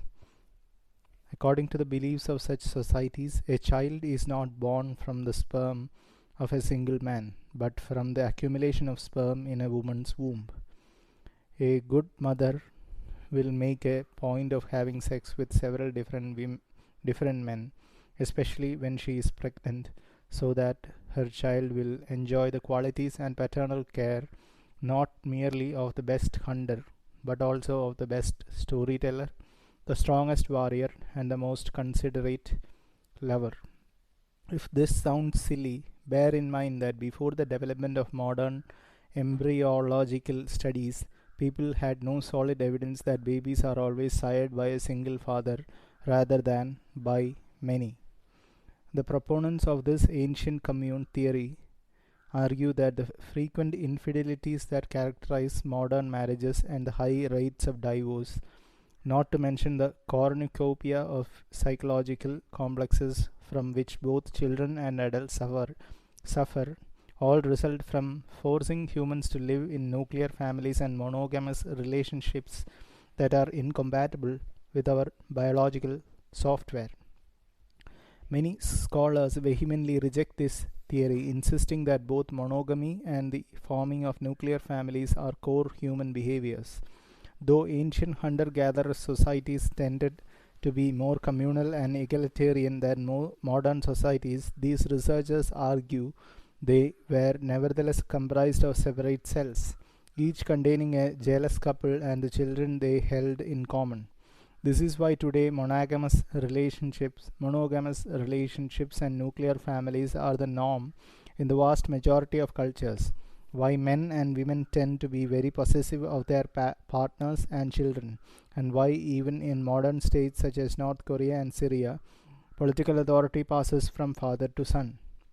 In order to resolve this controversy and understand our sexuality, society and politics, we need to learn something about the living conditions of our ancestors. To examine how sapiens lived between the cognitive revolution of 70,000 years ago and the start of the agricultural revolution about 12,000 years ago. Unfortunately, there are few certainties regarding the lives of our forager ancestors. The debate between the ancient commune and eternal monogamy schools is based on flimsy evidence. We obviously have no written records from the age of foragers, and the archaeological evidence consists mainly of fossilized bones and stone tools. Artifacts made of more perishable materials such as wood, bamboo, or leather survive only under unique conditions. The common impression that pre agricultural humans lived in an age of stone is a misconception based on this archaeological bias. The Stone Age should more accurately be called the Wood Age because most of the tools used by ancient hunter gatherers were made of wood. Any reconstruction of the lives of ancient hunter gatherers from the surviving artifacts is extremely problematic. One of the most glaring differences between the ancient foragers and their agricultural and industrial descendants is that foragers had very few artifacts to begin with, and these played a comparatively modest role in their lives. Over the course of his or her life, a typical member of a modern affluent society will own several million artifacts, from cars and houses to disposable nappies and milk cartons. There's hardly an activity, a belief, or even an emotion that is not mediated by objects of our own devising. Our eating habits are mediated by a mind-boggling collection of such items, from spoons and glasses to genetic engineering labs and gigantic ocean-going ships. In play, we use a plethora of toys, from plastic carts to 100,000-seater stadiums. Our romantic and sexual relations are accoutred by rings, beds, nice clothes, sexy underwear, condoms, fashionable restaurants, cheap motels, airport lounges, wedding halls, and catering companies. Religions bring the sacred into our lives with Gothic churches, Muslim mosques, Hindu ashrams, Torah scrolls, Tibetan prayer wheels, priestly cassocks, candles, incense, Christmas trees, matzah balls, tombstones, and icons.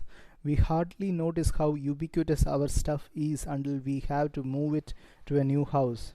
Foragers moved house every month, every week, and sometimes even every day, toting whatever they had on their backs. There were no moving companies, wagons, or even pack animals to share the burden. They consequently had to make do with only the most essential possessions. It's reasonable to presume, then, that the greater part of their mental, religious, and emotional lives was conducted without the help of artifacts. An archaeologist working 100,000 years from now could piece together a reasonable picture of Muslim belief and practice from the myriad objects he unearthed in a ruined mosque. But we are largely at a loss in trying to comprehend the beliefs and rituals of ancient hunter gatherers. It's much the same dilemma that a future historian would face if he had to depict the social world of 21st century teenagers solely on the basis of their surviving snail mail. Since no records will remain of their phone conversations, emails, blogs, and text messages. A reliance on artifacts will thus bias an account of ancient hunter-gatherer life. One way to remedy this is to look at modern forager societies. These can be studied directly by anthropological observation, but there are good reasons to be very careful in extrapolating from modern forager societies to ancient ones. Firstly, all forager societies that have survived into the modern era have been influenced by neighboring agricultural and industrial societies. Consequently, it's risky to assume that what is true of them was also true tens of thousands of years ago. Secondly, modern forager societies have survived mainly in areas with difficult climatic conditions and inhospitable terrain, ill suited for agriculture. Societies that have adapted to the extreme conditions of places such as the Kalahari Desert in southern Africa may well provide a very misleading model for understanding ancient societies in fertile areas such as the Yangtze River Valley. In particular, population density in an area like the Kalahari Desert is far lower than it was around the ancient Yangtze, and this has far reaching implications for key questions about the size and structure of human bands and the relations between them. Thirdly, the most notable characteristic of hunter gatherer societies is how different they are one from the other. They differ not only from one part of the world to another but even in the same region. One good example is the huge variety the first European settlers found among the Aboriginal peoples of Australia. Just before the British conquest, between 300,000 and 700,000 hunter gatherers lived on the continent in 200 to 600 tribes, each of which was further divided into several bands. Each tribe had its own language, religion, norms, and customs. Living around what is now Adelaide in southern Australia were several patrilineal clans that reckoned descent from the father's side. These clans bonded together into tribes on a strictly territorial basis. In contrast, some tribes in northern Australia gave more importance to a person's maternal ancestry, and a person's tribal identity depended on his or her totem rather than his territory. It stands to reason that the ethnic and cultural variety among ancient hunter gatherers was equally impressive, and that the 5 million to 8 million foragers who populated the world on the eve of the agricultural revolution were divided into thousands of separate tribes with thousands of different languages and cultures. This, after all, was one of the main legacies of the cognitive revolution. Thanks to the appearance of fiction, even people with the same genetic makeup who lived under similar ecological conditions were able to create very different imagined realities which manifested themselves in different norms and values. For example, there is every reason to believe that a forager band that lived 30,000 years ago on the spot where Oxford University now stands would have spoken a different language from one living where Cambridge is now situated. One band might have been belligerent and the other peaceful. Perhaps the Cambridge band was communal, while the one at Oxford was based on nuclear families. The Cantabrigians might have spent long hours carving wooden statues of their guardian spirits, whereas the Oxonians may have worshipped through dance. The former perhaps believed in reincarnation, while the latter thought this was nonsense. In one society, homosexual relationships might have been accepted, while in the other they were taboo. In other words, while anthropological observations of modern foragers can help us understand some of the possibilities available to ancient foragers, the ancient horizon of possibilities was much broader, and most of it is hidden from our view. Footnote: a horizon of possibilities means the entire spectrum of beliefs, practices, and experiences that are open before a particular society given its ecological, technological, and cultural limitations. Each society and each individual usually explore only a tiny fraction of their horizon of possibilities. The heated debates about Homo sapiens' natural way of life miss the main point. Ever since the cognitive revolution, there hasn't been a single natural way of life for sapiens. There are only cultural choices from among a bewildering palette of possibilities. The original affluent society. What generalizations can we make about life in the pre-agricultural world nevertheless? Question mark. It seems safe to say that the vast majority of people lived in small bands numbering several dozen or at most several hundred individuals, and that all these individuals were humans. It is important to note this last point because it is far from obvious. Most members of agricultural and industrial societies are domesticated animals. They are not equal to their masters, of course, but they are members all the same. Today, the society called New Zealand is composed of 4.5 million sapiens and 50 million sheep. There was just one exception to this general rule: the dog. The dog was the first animal domesticated by Homo sapiens, and this occurred before the agricultural revolution. Experts disagree about the exact date, but we have incontrovertible evidence of domesticated dogs from about 15,000 years ago. They may have joined the human pack thousands of years earlier. Dogs were used for hunting and fighting and as an alarm system against wild beasts and human intruders. With the passing of generations, the two species co evolved to communicate well with each other. Dogs that were most attentive to the needs and feelings of their human companions got extra care and food and were more likely to survive. Simultaneously, dogs learn to manipulate people for their own needs. A 15,000 year bond has yielded a much deeper understanding and affection between humans and dogs than between humans and any other animal. In some cases, dead dogs were even buried ceremoniously, much like humans.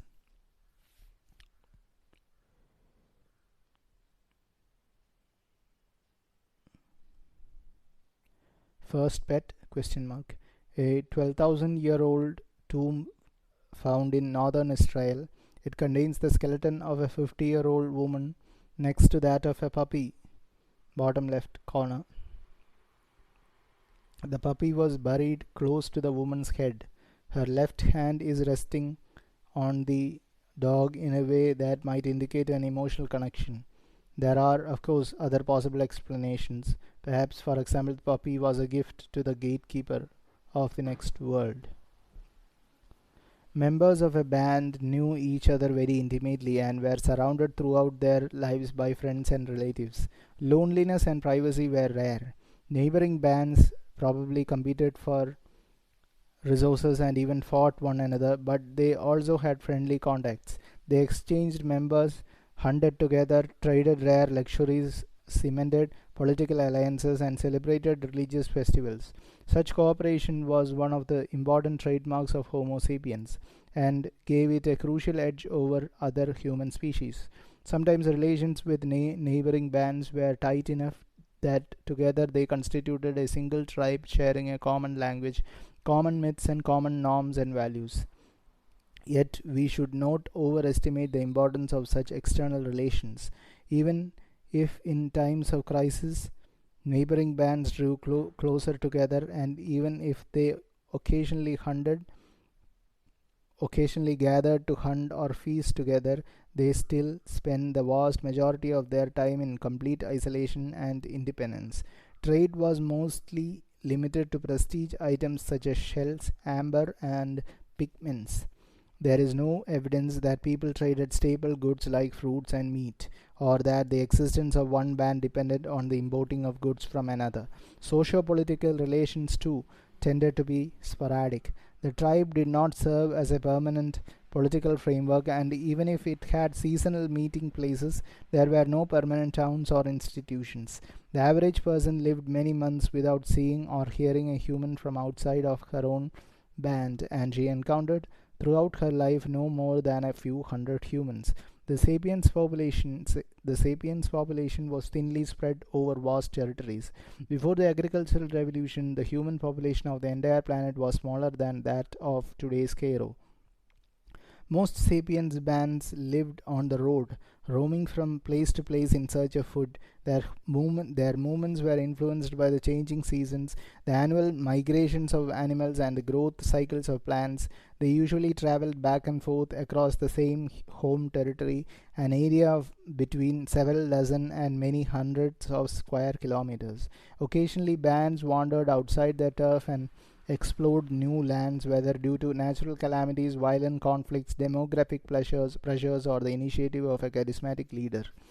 These wanderings were the engine of human worldwide expansion. If a forager band split once every 40 years and its splinter group migrated to a new territory 100 kilometers to the east, the distance from East Africa to China would have been covered in about 10,000 years. In some exceptional cases, when food sources were particularly rich, bands settled down in seasonal and even permanent camps. Techniques for drying, smoking, and freezing food also made it possible to stay put for longer periods. Most importantly, alongside seas and rivers rich in seafood and waterfowl, humans set up permanent fishing villages. The first permanent settlements in history, long predating the agricultural revolution. Fishing villages might have appeared on the coast of Indonesian islands as early as 45,000 years ago. These may have been the base from which Homo sapiens launched its first transoceanic enterprise, the invasion of Australia. In most habitats, sapiens bands fed themselves in an elastic and opportunistic fashion. They scrounged for termites, picked berries, dug for roots, stalked rabbits, and hunted bison and mammoth. Notwithstanding the popular image of man the hunter, gathering was sapiens' main activity, and it provided most of their calories as well as raw materials such as flint, wood, and bamboo. Sapiens did not forage only for food and materials, they foraged for knowledge as well. To survive, they needed a detailed mental map of their territory to maximize the efficiency of their daily search for food. They required information about the growth patterns of each plant and the habits of each animal. They needed to know which foods were nourishing, which made you sick, and how to use others as cures. They needed to know the progress of the seasons and what warning signs preceded a thunderstorm or a dry spell. They studied every stream, every walnut tree, every bear cave, and every flintstone deposit in their vicinity. Each individual had to understand how to make a stone knife, how to mend a torn cloak, how to lay a rabbit trap, and how to face avalanches, snake bites, or hungry lions. Mastery of each of these many skills required years of apprenticeship and practice. The average ancient forager could turn a flintstone into a spear point within minutes. When we try to imitate this feat, we usually fail miserably. Most of us lack expert knowledge of the flaking properties of flint and basalt and the fine motor skills needed to work them precisely. In other words, the average forager had wider, deeper, and more varied knowledge of her immediate surroundings than most of her modern descendants. Today, most people in industrial societies don't need to know much about the natural world in order to survive. What do you really need to know in order to get by as a computer engineer, an insurance agent, a history teacher, or a factory worker? Question mark. You need to know a lot about your own tiny field of expertise, but for the vast majority of life's necessities, you rely blindly on the help of other experts whose own knowledge is also limited to a tiny field of expertise. The human collective knows far more today than did the ancient bands, but at the individual level, ancient foragers were the most knowledgeable and skillful people in history. There is some evidence that the size of the average sapiens brain has actually decreased since the age of foraging.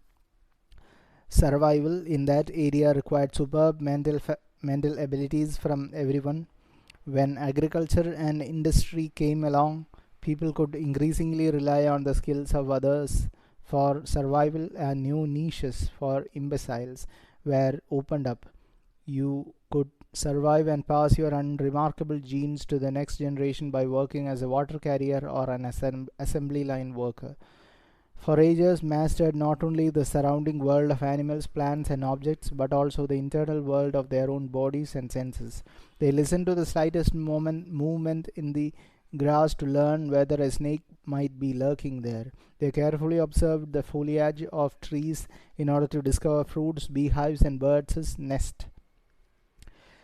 They moved they moved with a minimum of effort and noise and knew how to sit, walk, and run in the most agile and efficient manner. Varied and constant use of their bodies made them as fit as marathon runners.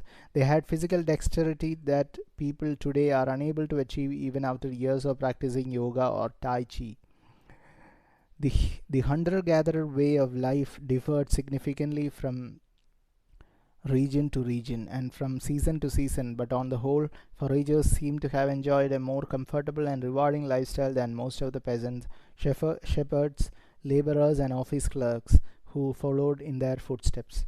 While people in today's affluent societies work an average of 40 to 45 hours a week, and people in the developing world work 60 and 80 and even 80 hours a week.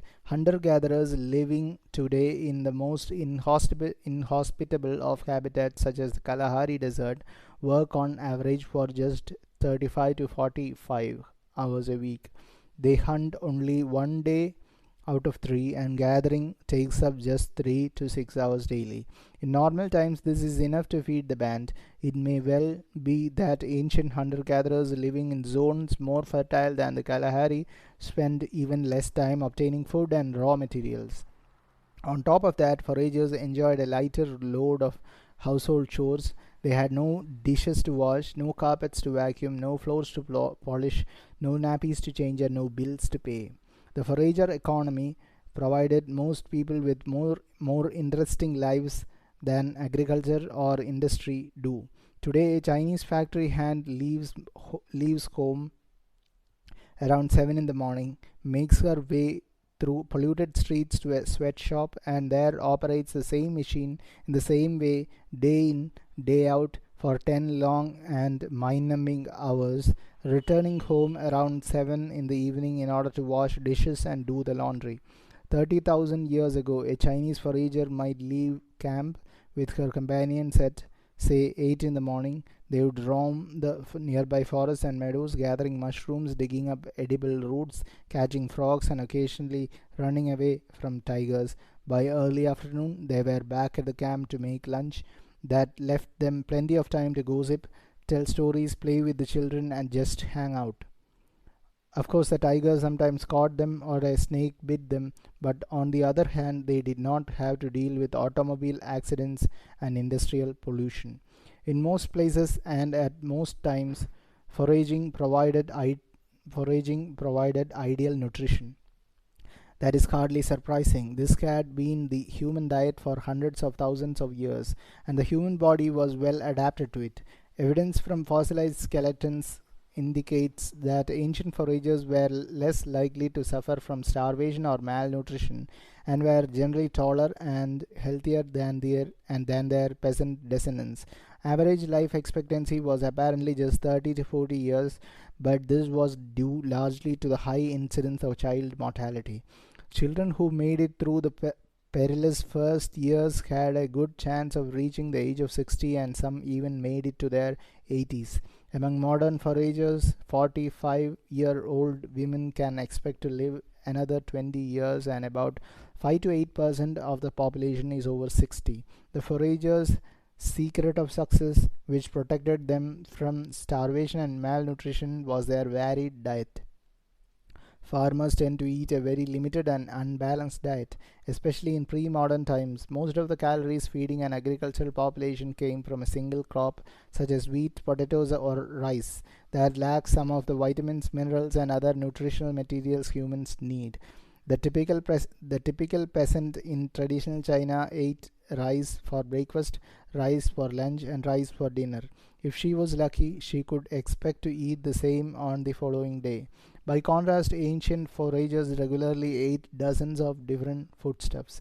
The peasant's ancient ancestor, the forager, may have eaten berries and mushrooms for breakfast, fruits, snails, and turtle for lunch, and rabbit steak with wild onions for dinner. Tomorrow's menu might have been completely different. This variety ensured that the ancient foragers received all the necessary nutrients. Furthermore, by not being dependent on any single kind of food, they were less liable to suffer when one particular food source failed. Agricultural societies are ravaged by famine when drought, fire, or earthquake devastates the annual rice or potato crop. Forager societies were hardly immune to natural disasters and suffered from periods of want and hunger, but they were usually able to deal with such calamities more easily. If they lost some of their staple foodstuffs, they could gather or hunt other species or move to a less affected area. Ancient foragers also suffered less from infectious diseases. Most of the infectious diseases that have plagued agricultural and industrial societies, such as smallpox, measles, and tuberculosis, originated in domesticated animals and were transferred to humans only after the agricultural revolution. Ancient foragers who had domesticated only dogs were free of these scourges. Moreover, most people in agricultural and industrial societies lived in dense, unhygienic permanent settlements, ideal hotbeds for disease. Foragers roamed the land in small bands that could not sustain epidemics. The wholesome and varied diet, the relatively short working week, and the rarity of infectious diseases have led many experts to define pre agricultural forager societies as the original affluent societies. It would be a mistake, however, to idealize the lives of these ancients. Though they lived better lives than most people in agricultural and industrial societies, their world could still be harsh and unforgiving. Periods of want and hardship were not uncommon, child mortality was high, and an accident which would be minor today could easily become a death sentence. Most people probably enjoyed the close intimacy of the roaming band, but those unfortunates who incurred the hostility or mockery of their fellow band members probably suffered terribly. Modern foragers occasionally abandon and even kill old or disabled people who cannot keep up with the band. Unwanted babies and children may be slain, and there are even cases of religiously inspired human sacrifice. The Ache people, hunter gatherers who lived in the jungles of Paraguay until the 1960s, offer a glimpse into the darker side of foraging. When a valued band member died, the Ache customarily killed a little girl and buried the two together. Anthropologists who interviewed the Ache recorded a case in which a band abandoned a middle-aged man who fell sick and was unable to keep up with the others. He was left under a tree. Vultures perched above him, expecting a hearty meal. But the man recuperated, and walking briskly he managed to rejoin the band. His body was covered with the birds' feces, so he was henceforth nicknamed Vulture Droppings. When an old Ache woman became a burden to the rest of the band, one of the younger men would sneak behind her and kill her with an axe blow to the head. An Ache man told the inquisitive anthropologist stories of his prime years in the jungle. I customarily killed old women. I used to kill my aunts. The women were afraid of me. Now here with the whites, I have become weak. Babies born without hair, who were considered underdeveloped, were killed immediately. One woman recalled that her first baby girl was killed because the men in the band did not want another girl. On another occasion, a man killed a small boy because he was in a bad mood and the child was crying. Another child was buried alive because it was funny looking and the other children laughed at it. We should be careful, though, not to judge the Ache too quickly. Anthropologists who lived with them for years report that violence between adults was very rare. Both women and men were free to change partners at will. They smiled and laughed constantly, had no leadership hierarchy, and generally shunned domineering people.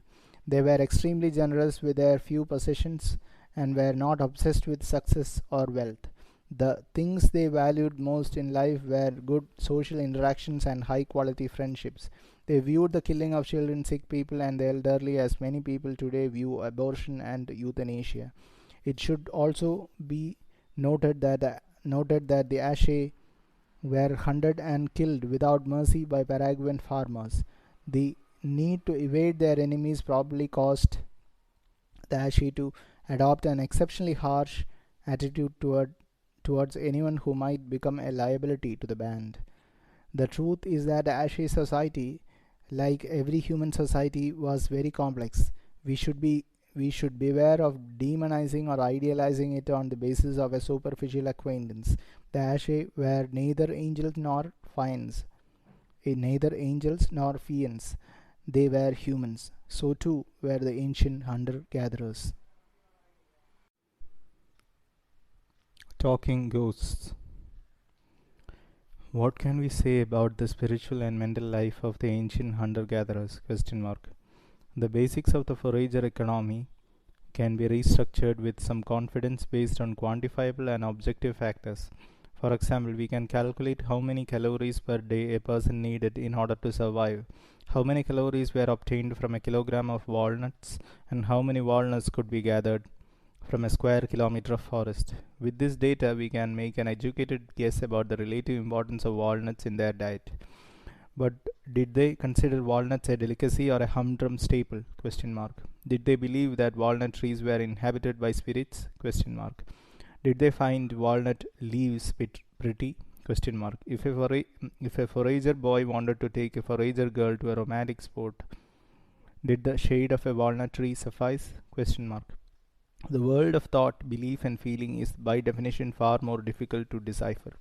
Most scholars agree that animistic beliefs were common among ancient foragers. Animism, from anima, soul, or spirit in Latin, is the belief that almost every place, every animal, every plant, and every natural phenomenon has awareness and feelings and can communicate directly with humans. Thus, animists may believe that the big rock at the top of the hill has desires and needs. The rock might be angry about something that people did and rejoice over some other action. The rock might admonish people or ask for favors. Humans, for their part, can address the rock to modify or threaten it. Not only the rock, but also the oak tree at the bottom of the hill is an animated being, and so is the stream flowing below the hill, the spring in the forest clearing, the bushes growing around it, the path to the clearing, and the field mice, wolves, and crows that drink there. In the animistic world, objects and living things are not the only animated beings. There are also immaterial entities, the spirits of the dead, and friendly and malevolent beings, the kind that we today call demons, fairies, and angels. Animists believe that there is no barrier between humans and other beings. They can all communicate directly through speech, song, dance, and ceremony. A hunter may address a herd of deer and ask that one of them sacrifice itself. If the hunt succeeds, the hunter may ask the dead animal to forgive him. When someone falls sick, a shaman can contact the spirit that caused the sickness and try to pacify it or scare it away. If need be, the shaman may ask for help from other spirits. What characteristics all these acts of communication is that the entities being addressed are local beings. They are not universal gods, but rather a particular deer, a particular tree, a particular stream, a particular ghost. Just as there is no barrier between humans and other beings, neither is there a strict hierarchy. Non-human entities do not exist merely to provide for the needs of man, nor are they all-powerful gods who run the world as they wish. The world does not revolve around humans or around any other particular group of beings. Animism is not a specific religion, it is a generic name for thousands of very different religions, cults, and beliefs. What makes all of them animist is this common approach to the world and to man's place in it. Saying that ancient foragers were probably animists is like saying that pre-modern agriculturalists were mostly theists. Theism, from theos, God in Greek, is the view that the universal order is based on a hierarchical relationship between humans and a small group of ethereal entities called gods. It is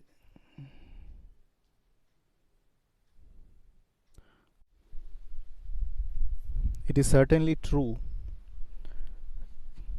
to say that pre-modern agriculturalists tended to be theists, but it does not teach us much about the particulars. The generic rubric theist covers Jewish rabbis from 18th century Poland, witch-burning Puritans from 17th century Massachusetts, Aztec priests from 15th century Mexico, Sufi mystics from 12th century Iran, 10th century Viking warriors, 2nd century Roman legionnaires, and 1st century Chinese bureaucrats. Each of these viewed the other's beliefs and practices as weird and heretical. The differences between the beliefs and practices of groups of animistic foragers were probably just as big. Their religious experience may have been turbulent and filled with controversies, reforms, and revolutions. But these cautious generalizations are about as far as we can go. Any attempt to describe the specifics of archaic spirituality is highly speculative, as there is next to no evidence to go by, and the little evidence we have a handful of artifacts and cave paintings can be interpreted in myriad ways. The theories of scholars who claim to know what the foragers felt shed much more light on the prejudices of their authors than on Stone Age religions. Instead of erecting mountains of theory over a molehill of tomb relics, cave paintings, and bone statuettes, it is better to be frank and admit that we have only the haziest notions about the religions of ancient foragers. We assume that they were animists, but that's not very informative. We don't know which spirits they prayed to, which festivals they celebrated, or which taboos they observed. Most importantly, we don't know what stories they told. It is one of the biggest holes in our understanding of human history. The socio-political world of the foragers is another area about which we know next to nothing. As explained above, scholars cannot even agree on the basics such as the existence of private property, nuclear families, and monogamous relationships. It's likely that different bands have different structures. Some may have been as hierarchical, tense, and violent as the nastiest chimpanzee group, while others were as laid back, peaceful, and lascivious as a bunch of bonobos. In Sungir, Russia, archaeologists discovered in 1955 a 30,000-year-old burial site belonging to a mammoth hunting culture. In one grave, they found the skeleton of a 50-year-old man covered with strings of mammoth ivory beads, containing about 30,000 beads in total. On the dead man's head was a hat decorated with fox teeth, and on his wrists 25 ivory bracelets. Other graves from the same site contained far fewer goods. Scholars deduced that the Sungir mammoth hunters lived in a hierarchical society and that the dead man was perhaps the leader of a band or of an entire tribe comprising several bands. It is unlikely that a few dozen members of a single band could have produced so many grave goods by themselves. Archaeologists then discovered an even more interesting tomb. It contained two skeletons buried head to head. One belonged to a boy aged about 12 or 13, and the other to a girl of about 9 or 10. The boy was covered with 5,000 ivory beads. He wore a fox-tooth hat and a belt with 250 fox teeth. At least 60 foxes had to have their teeth pulled to get that many. The girl was adorned with 5,250 ivory beads. Both children were surrounded by statuettes and various ivory objects. A skilled craftsman or craftswoman probably needed about 45 minutes to prepare a single ivory bead. In other words, fashioning the 10,000 ivory beads that covered the two children, not to mention the other objects, required some 7,500 hours of delicate work, well over 3 years of labor by an experienced artisan. It is highly unlikely that at such a young age the Sungir children had proved themselves as leaders or mammoth hunters. Only cultural beliefs can explain why they received such an extravagant burial. One theory is that they owed their rank to their parents. Perhaps they were the children of the leader in a culture that believed in either family charisma or strict rules of succession. According to a second theory, the children had been identified at birth as the incarnations of some long dead spirits. A third theory argues that the children's burial reflects the way they died rather than their status in life. They were ritually sacrificed, perhaps as part of the burial rites of the leader, and then entombed with pomp and circumstance. Whatever the correct answer, the Sungir children are among the best pieces of evidence that 30,000 years ago sapiens could invent socio-political codes that went far beyond the dictates of our DNA and the behavior patterns of other human and animal species. Photo 8. A painting from Lascau's cave circa 15,000 to 20,000 years ago. What exactly do we see, and what is the painting's meaning? Question mark. Some argue that we see a man with the head of a bird and an erect penis being killed by a bison. Beneath the man is another bird, which might symbolize the soul, released from the body at the moment of death. If so, the picture depicts not a prosaic hunting accident, but rather the passage from this world to the next. But we have no way of knowing whether any of these speculations are true. It's a Rorschach test that reveals much about the preconceptions of modern scholars and little about the beliefs of ancient foragers. Picture 9. Hunter gatherers made these handprints about 9,000 years ago in the Hans cave in Argentina. It looks as if these long dead hands are reaching towards us from within the rock. This is one of the most moving relics of the ancient forager world, but nobody knows what it means. Peace or war? Question mark. Finally, there is the thorny question of the role of war in forager societies. Some scholars imagine ancient hunter-gatherer societies as peaceful paradises and argue that war and violence began only with the agricultural revolution, when people started to accumulate private property. Other scholars maintain that the world of the ancient foragers was exceptionally cruel and violent. Both schools of thought are castles in the air, connected to the ground by the thin strings of meager archaeological remains and anthropological observations of present day foragers. The anthropological evidence is intriguing but very problematic. Foragers today live mainly in isolated and inhospitable areas such as the Arctic or the Kalahari, where population density is very low and opportunities to fight other people are limited. Moreover, in recent generations, foragers have been increasingly subject to the authority of modern states, which prevent the eruption of large-scale conflicts.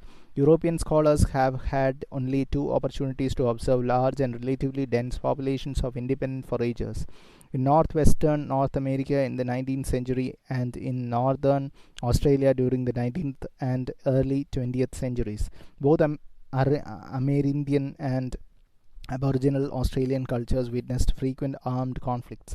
It is debatable, however, whether this represents a timeless condition or the impact of European imperialism. The archaeological findings are both scarce and opaque. What telltale clues might remain of any war that took place tens of thousands of years ago? Question mark. There were no fortifications and walls back then, no artillery shells or even swords and shields. An ancient spear point might have been used in war, but it could have been used in a hunt as well. Fossilized human bones are no less hard to interpret. A fracture might indicate a war wound or an accident, nor is the absence of fractures and cuts on an ancient skeleton conclusive proof that the person to whom the skeleton belonged did not die a violent death. Death can be caused by trauma to soft tissues that leaves no marks on bone. Even more importantly, during pre-industrial warfare, more than 90% of war dead were killed by starvation, cold, and disease rather than by weapons. Imagine that 30,000 years ago, one tribe defeated its neighbor and expelled it from coveted foraging grounds. In the decisive battle, 10 members of the defeated tribe were killed. In the following year, another 100 members of the losing tribe died from starvation, cold, and disease.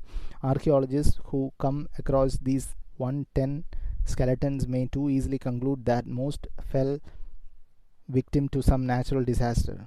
How would we be able to tell that they were all victims of a merciless war? Question mark. Duly warned, we can now turn to the archaeological findings. In Portugal, a survey was made of 400 skeletons from the period immediately predating the agricultural revolution. Only 2 skeletons showed clear marks of violence. A similar survey of 400 skeletons from the same period in Israel discovered a single crack in a single skull that could be attributed to human violence. A third survey of 400 skeletons from various pre-agricultural sites in the Danube Valley found evidence of violence on 18 skeletons. 18 out of 400 may not sound like a lot, but it's actually a very high percentage. If all 18 indeed died violently, it means that about 4.5% of deaths in the ancient Danube Valley were caused by human violence. Today, the global average is only 1.5%, taking war and crime together.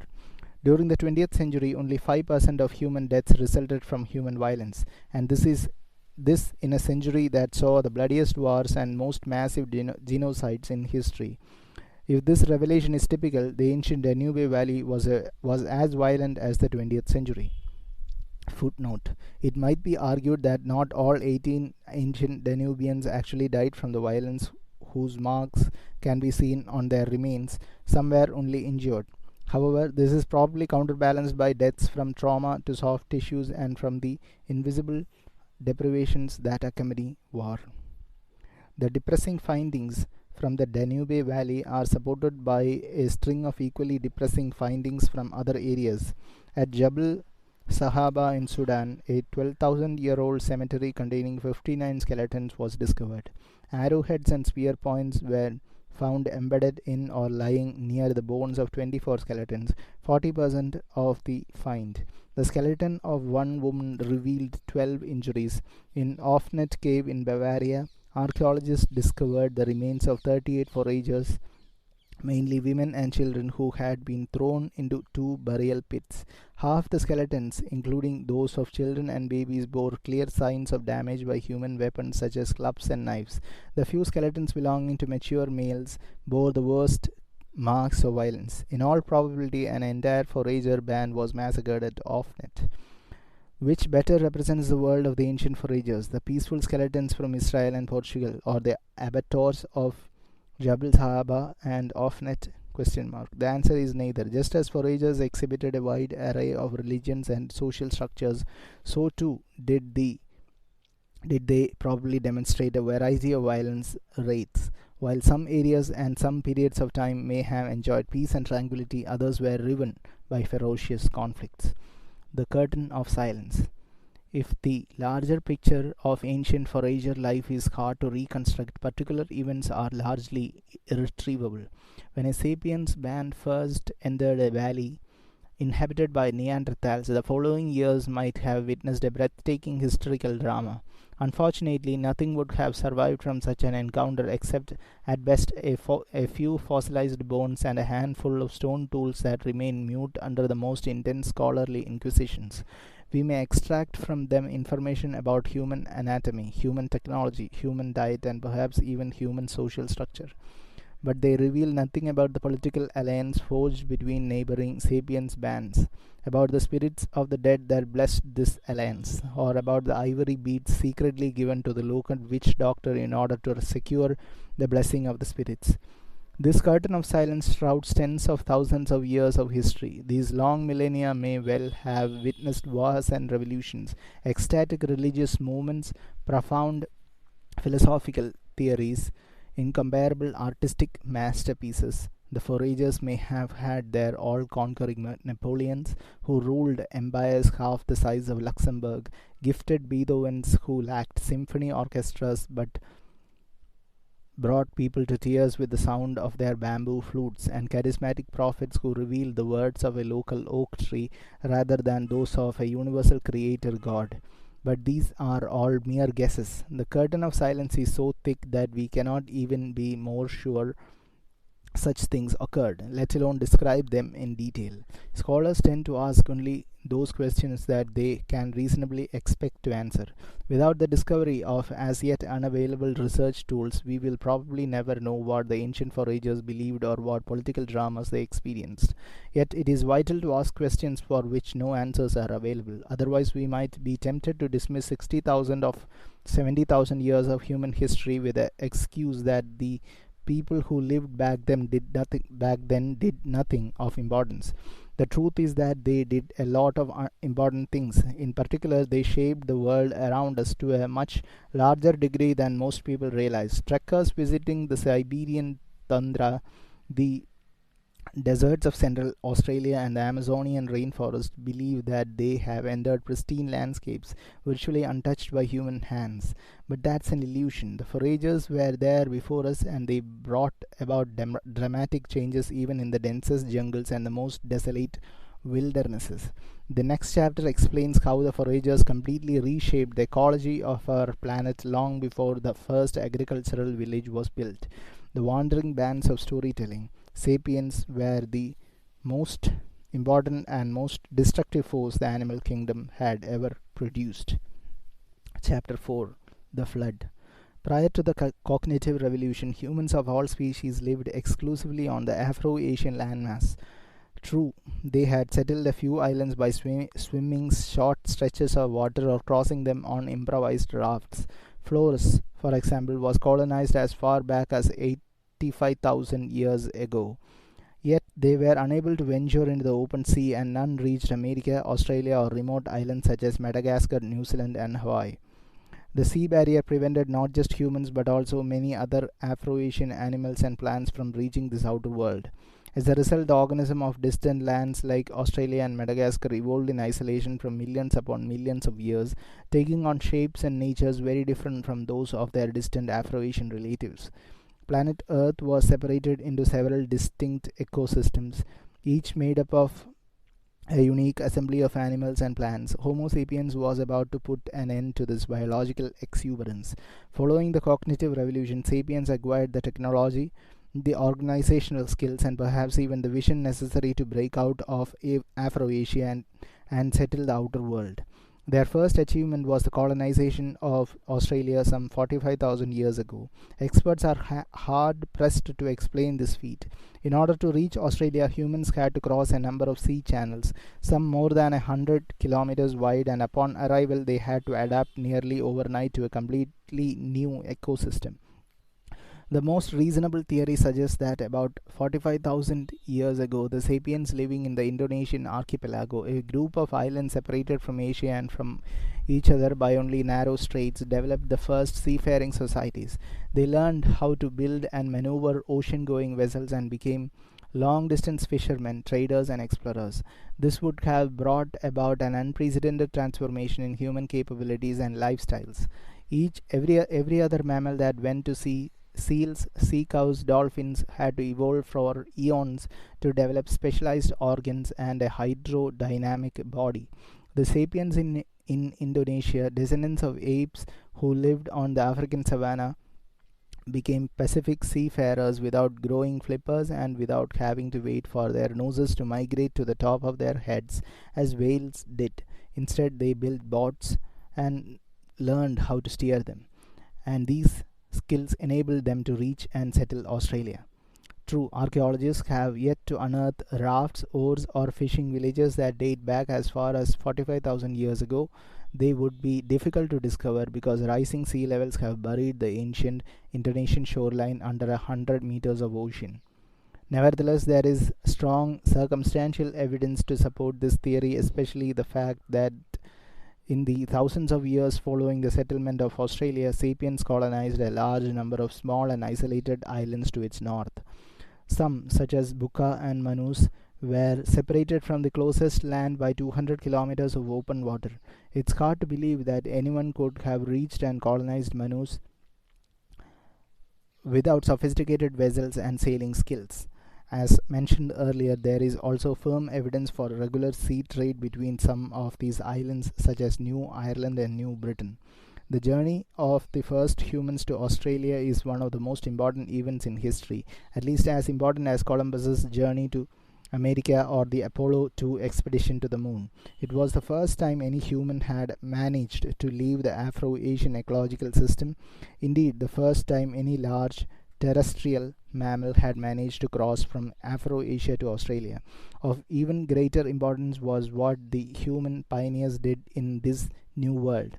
The moment the first hunter-gatherers set foot on an Australian beach was the moment that Homo sapiens climbed to the top rung in the food chain on a particular landmass and thereafter became the deadliest species in the annals of planet Earth.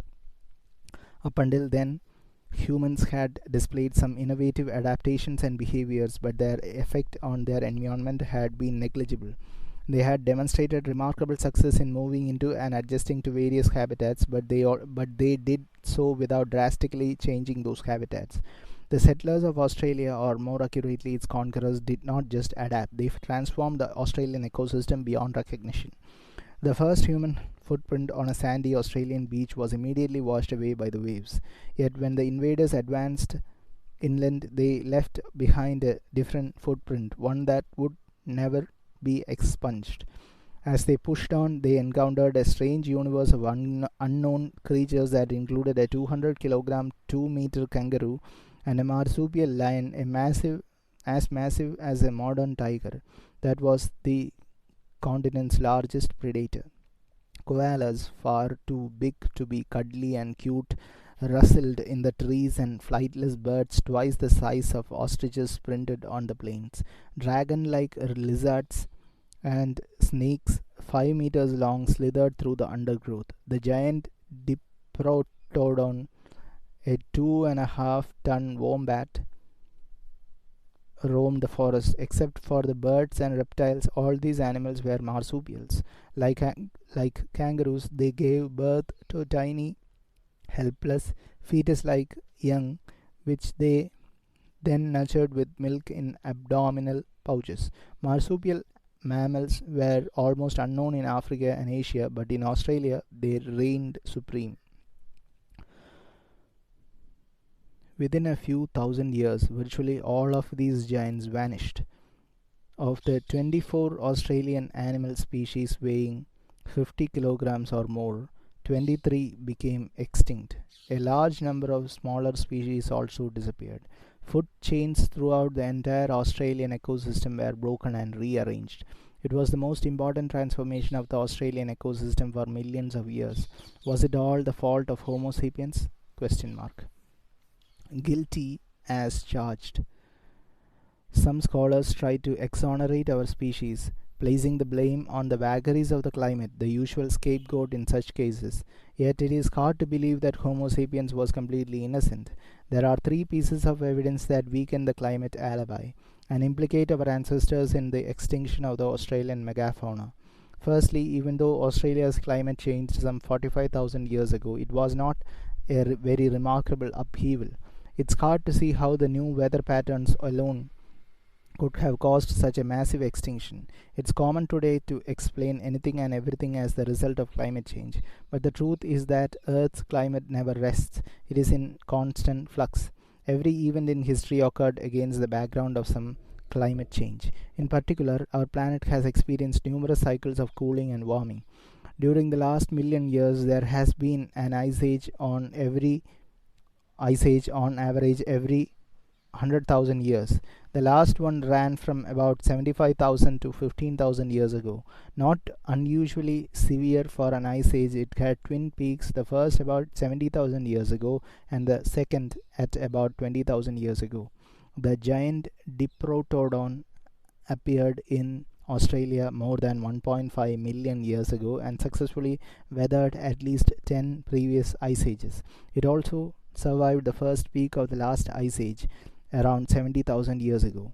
Why then did it disappear 45,000 years ago? Question mark. Of course, if Diprotodons had been the only large animal to disappear at this time, it might have been just a fluke.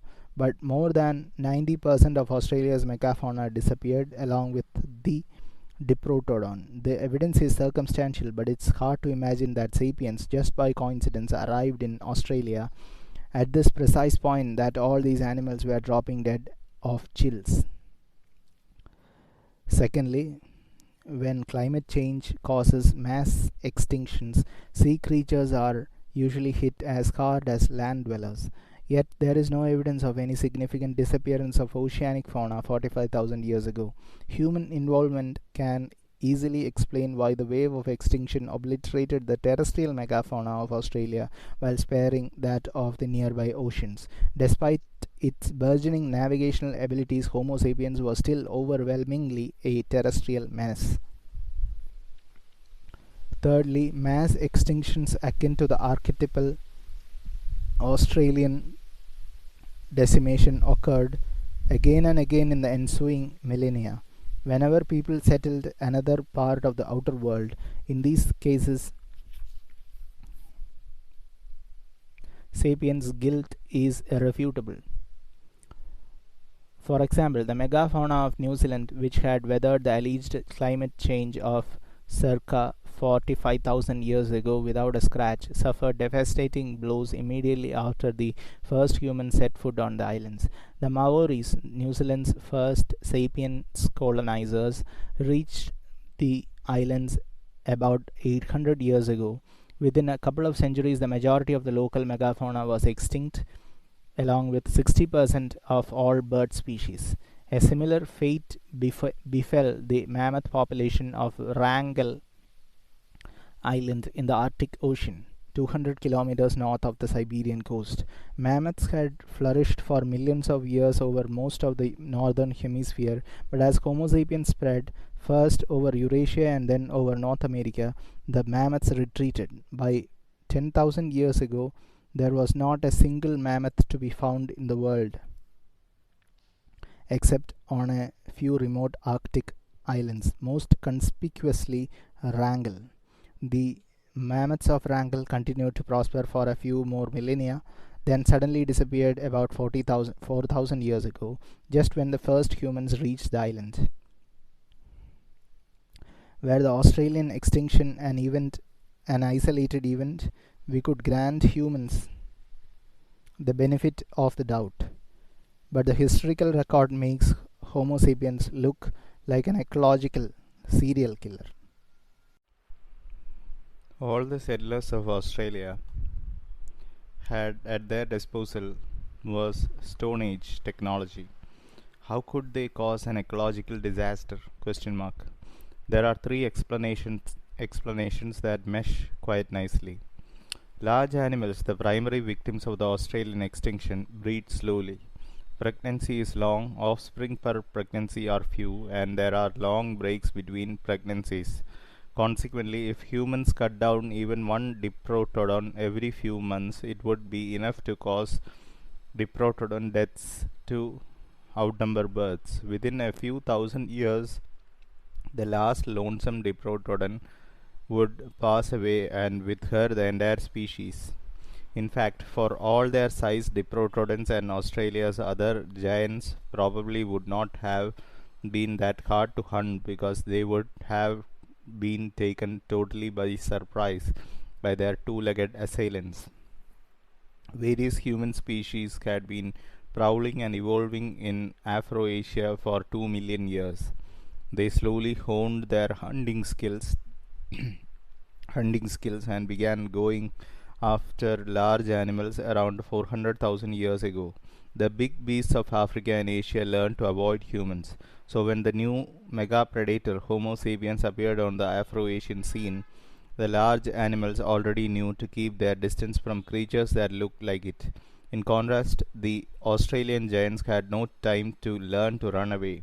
Humans don't come across as particularly dangerous. They don't have long, sharp teeth or muscular, lithe bodies.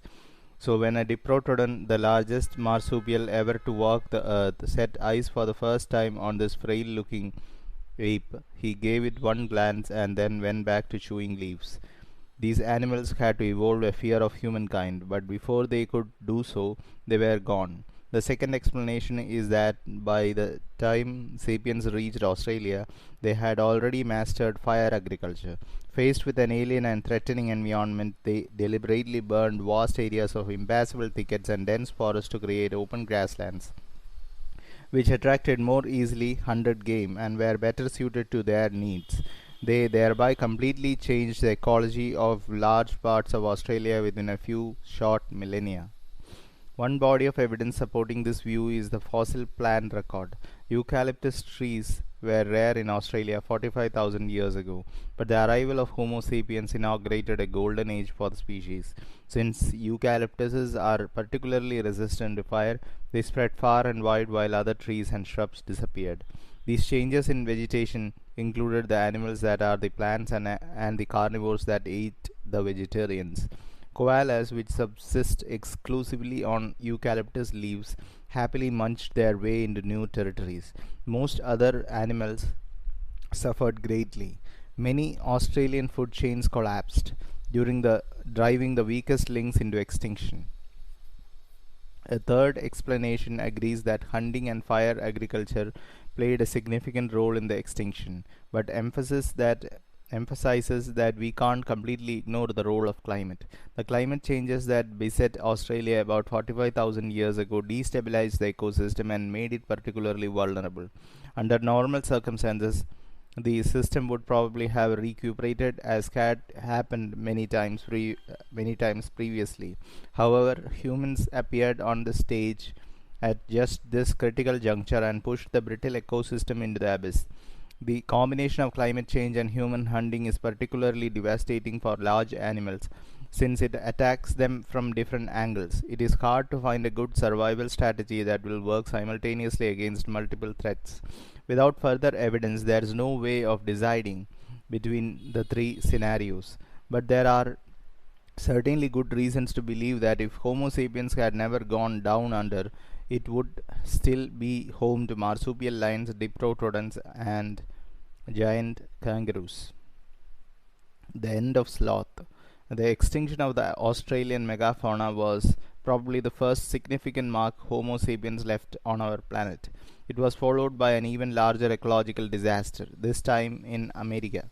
Homo sapiens was the first and only human species to reach the Western Hemisphere landmass, arriving about 16,000 years ago, that is, in or around 14,000 BC. The first Americans arrived on foot, which they could do because at the time sea levels were low enough.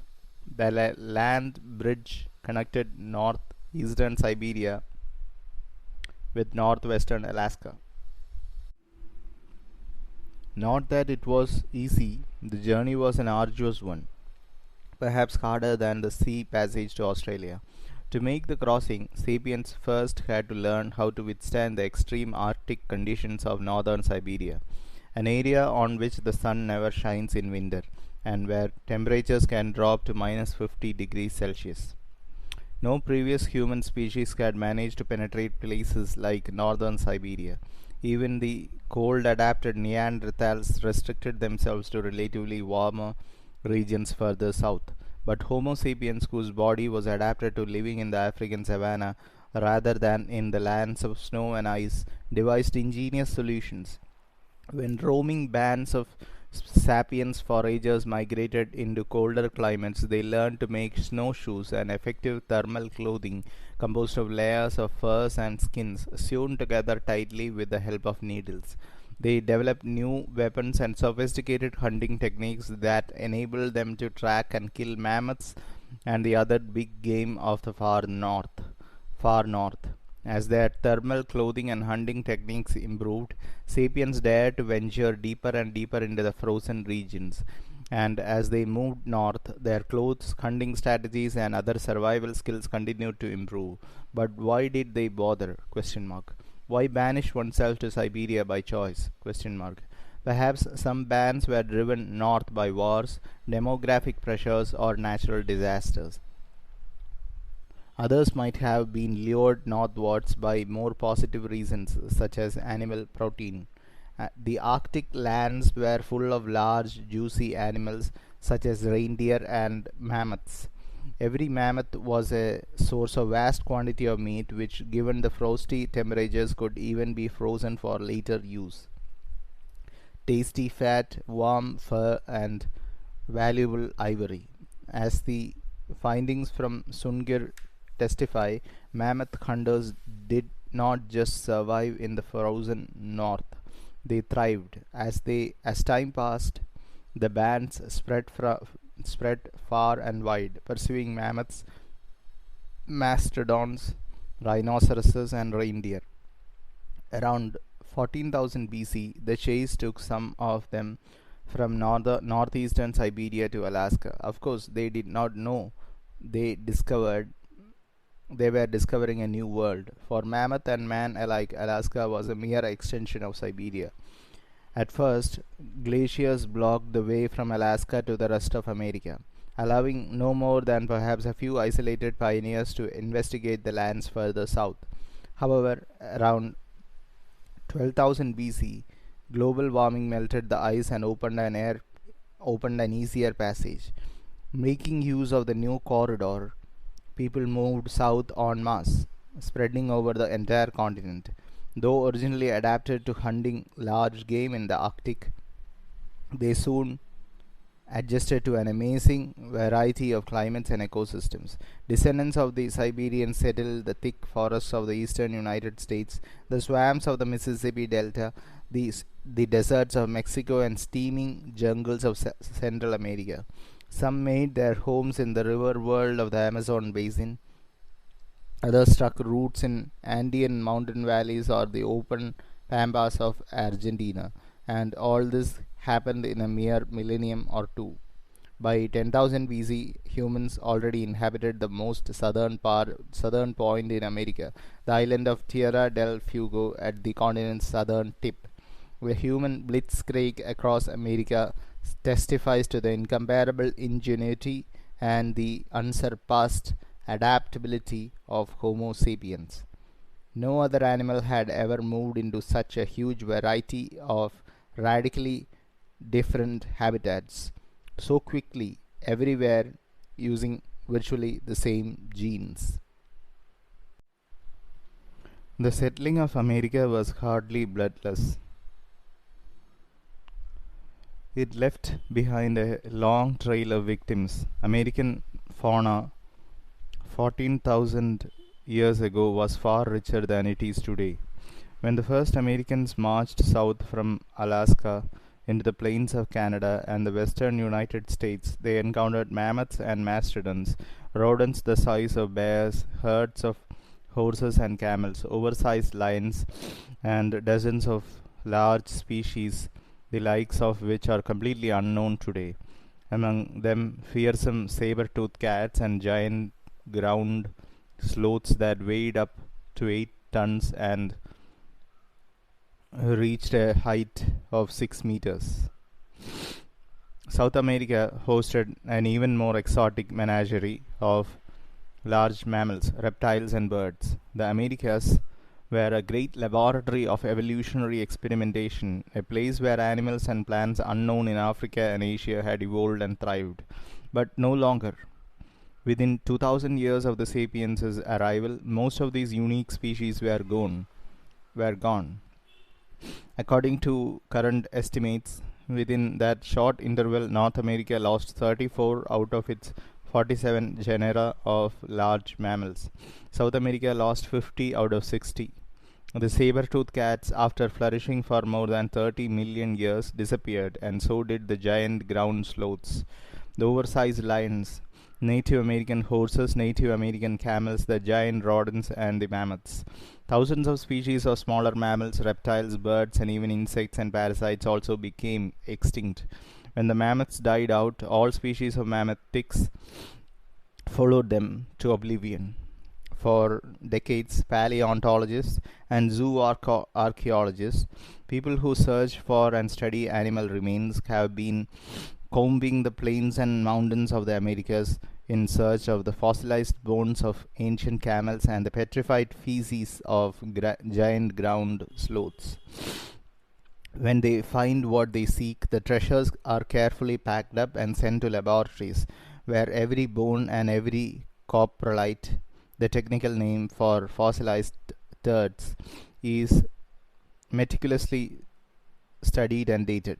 Time and again, these analyses yield the same results. The freshest dung balls and the most recent camel bones date to the period when humans flooded America, that is, between approximately 12,000 and 9,000 BC.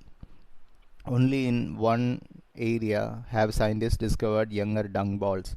On several Caribbean islands, in particular Cuba and Hispaniola, they found petrified ground sloth scat dating to about 5000 BC. This is exactly the time when the first humans managed to cross the Caribbean Sea and settle these two large islands. Again, some scholars try to exonerate Homo sapiens and blame climate change, which requires them to posit that for some mysterious reason the climate in the Caribbean islands remained static for 7,000 years while the rest of the western hemisphere warmed.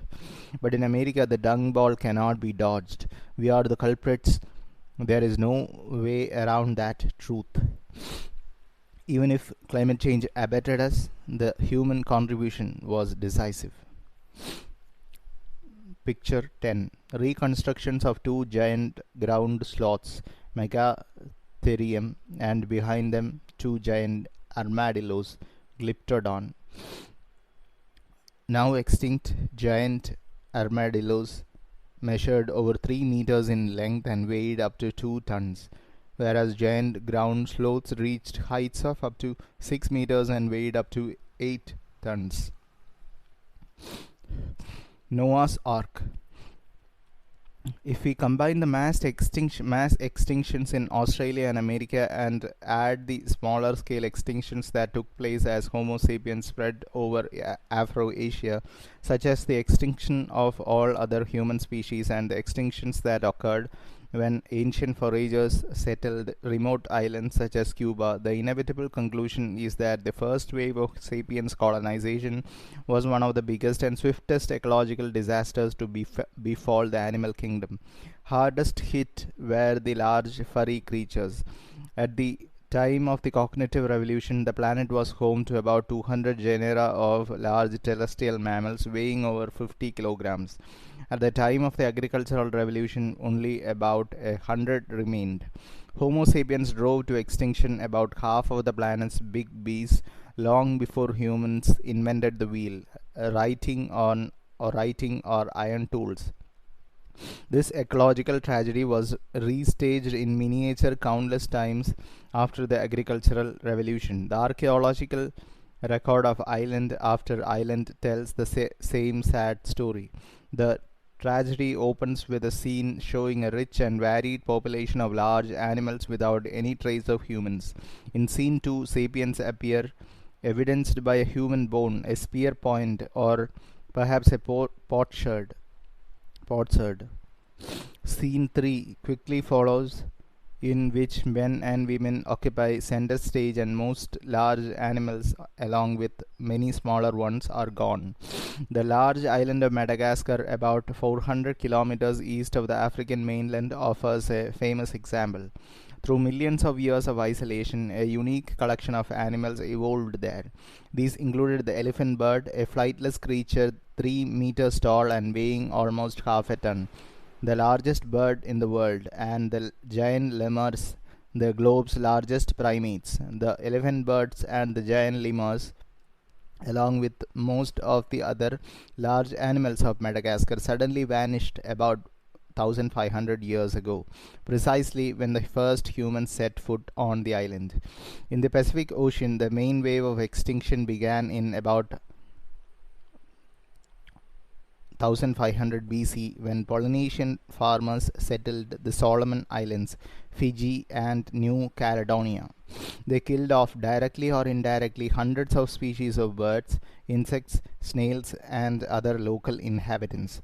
From there, the wave of extinction moved gradually to the east, the south, and the north, into the heart of the Pacific Ocean, obliterating on its way the unique fauna of Samoa and Tonga, 1200 BC, and the Marquis Islands, AD 1, Easter Island, the Cook Islands, and Hawaii, AD 500, and finally New Zealand, AD 1200. Similar ecological disasters occurred on almost every one of the thousands of islands that pepper the Atlantic Ocean, Indian Ocean, Arctic Ocean, and Mediterranean Sea. Archaeologists have discovered on even the tiniest islands evidence of the existence of birds, insects, and snails that lived there for countless generations, only to vanish when the first human farmers arrived.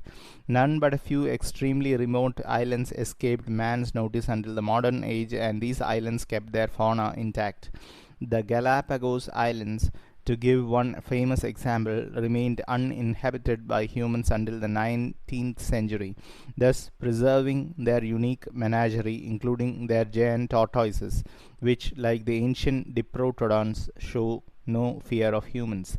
The first wave extinction which accompanied the spread of the foragers was followed by the second wave extinction which accompanied the spread of the farmers, and gives us an important perspective on the third wave extinction which industrial activity is causing today. Don't believe tree huggers who claim that our ancestors lived in harmony with nature. Long before the Industrial Revolution, Homo sapiens held the record among all organisms for driving the most plant and animal species to their extinctions. We have the dubious distinction of being the deadliest species in the annals of biology. Perhaps if more people were aware of the first wave and second wave extinctions, they would be less nonchalant about the third wave they are part of.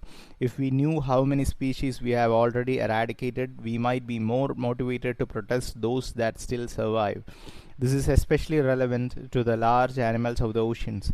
Unlike their terrestrial counterparts, the large sea animals suffered relatively little from the cognitive and agricultural revolutions, but many of them are on the brink of extinction now as a result of industrial pollution and human overuse of oceanic resources.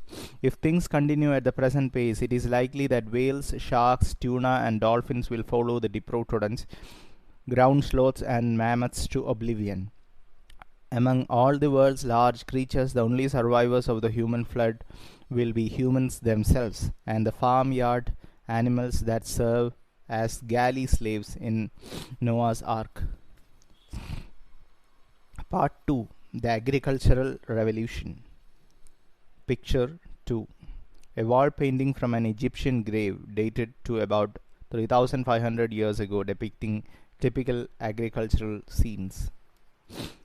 Chapter 5: History's Biggest Fraud. For 2.5 million years, humans fed themselves by gathering plants and hunting animals that lived and bred without their intervention. Homo erectus, Homo ergaster, and the Neanderthals plucked wild figs and hunted wild sheep without deciding where fig trees would take root, in which meadow a herd of sheep should graze, or which billy goat would inseminate which nanny goat. Homo sapiens spread from East Africa to the Middle East to Europe and Asia and finally to Australia and America. But everywhere they went, sapiens too continued to live by gathering wild plants and hunting wild animals. Why do anything else when your lifestyle feeds you amply and supports a rich world of social structures, religious beliefs, and political dynamics? Question mark. All this changed about 10,000 years ago when sapiens began to devote almost all their time and effort to manipulating the lives of a few animal and plant species. From sunrise to sunset, humans sowed seeds, watered plants, plucked weeds from the ground, and led sheep to prime pastures. This work, they thought, would provide them with more fruit, grain, and meat. It was a revolution in the way humans lived, the agricultural revolution. The transition to agriculture began around 9500 to 8500 BC in the hill country of southeastern Turkey, western Iran, and the Levant. It began slowly and in a restricted geographical area. Wheat and goats were domesticated by approximately 9000 BC, peas and lentils around 8000 BC, olive trees by 5000 BC, horses by 4000 BC, and grapevines in 3500 BC. Some animals and plants, such as camels and cashew nuts, were domesticated even later, but by 3500 BC, the main wave of domestication was over. Even today, with all our advanced technologies, more than 90% of the calories that feed humanity come from the handful of plants that our ancestors domesticated between 9500 and 3500 BC. Wheat, rice, maize, called corn in the US, potatoes, millet, and barley. No noteworthy plant or animal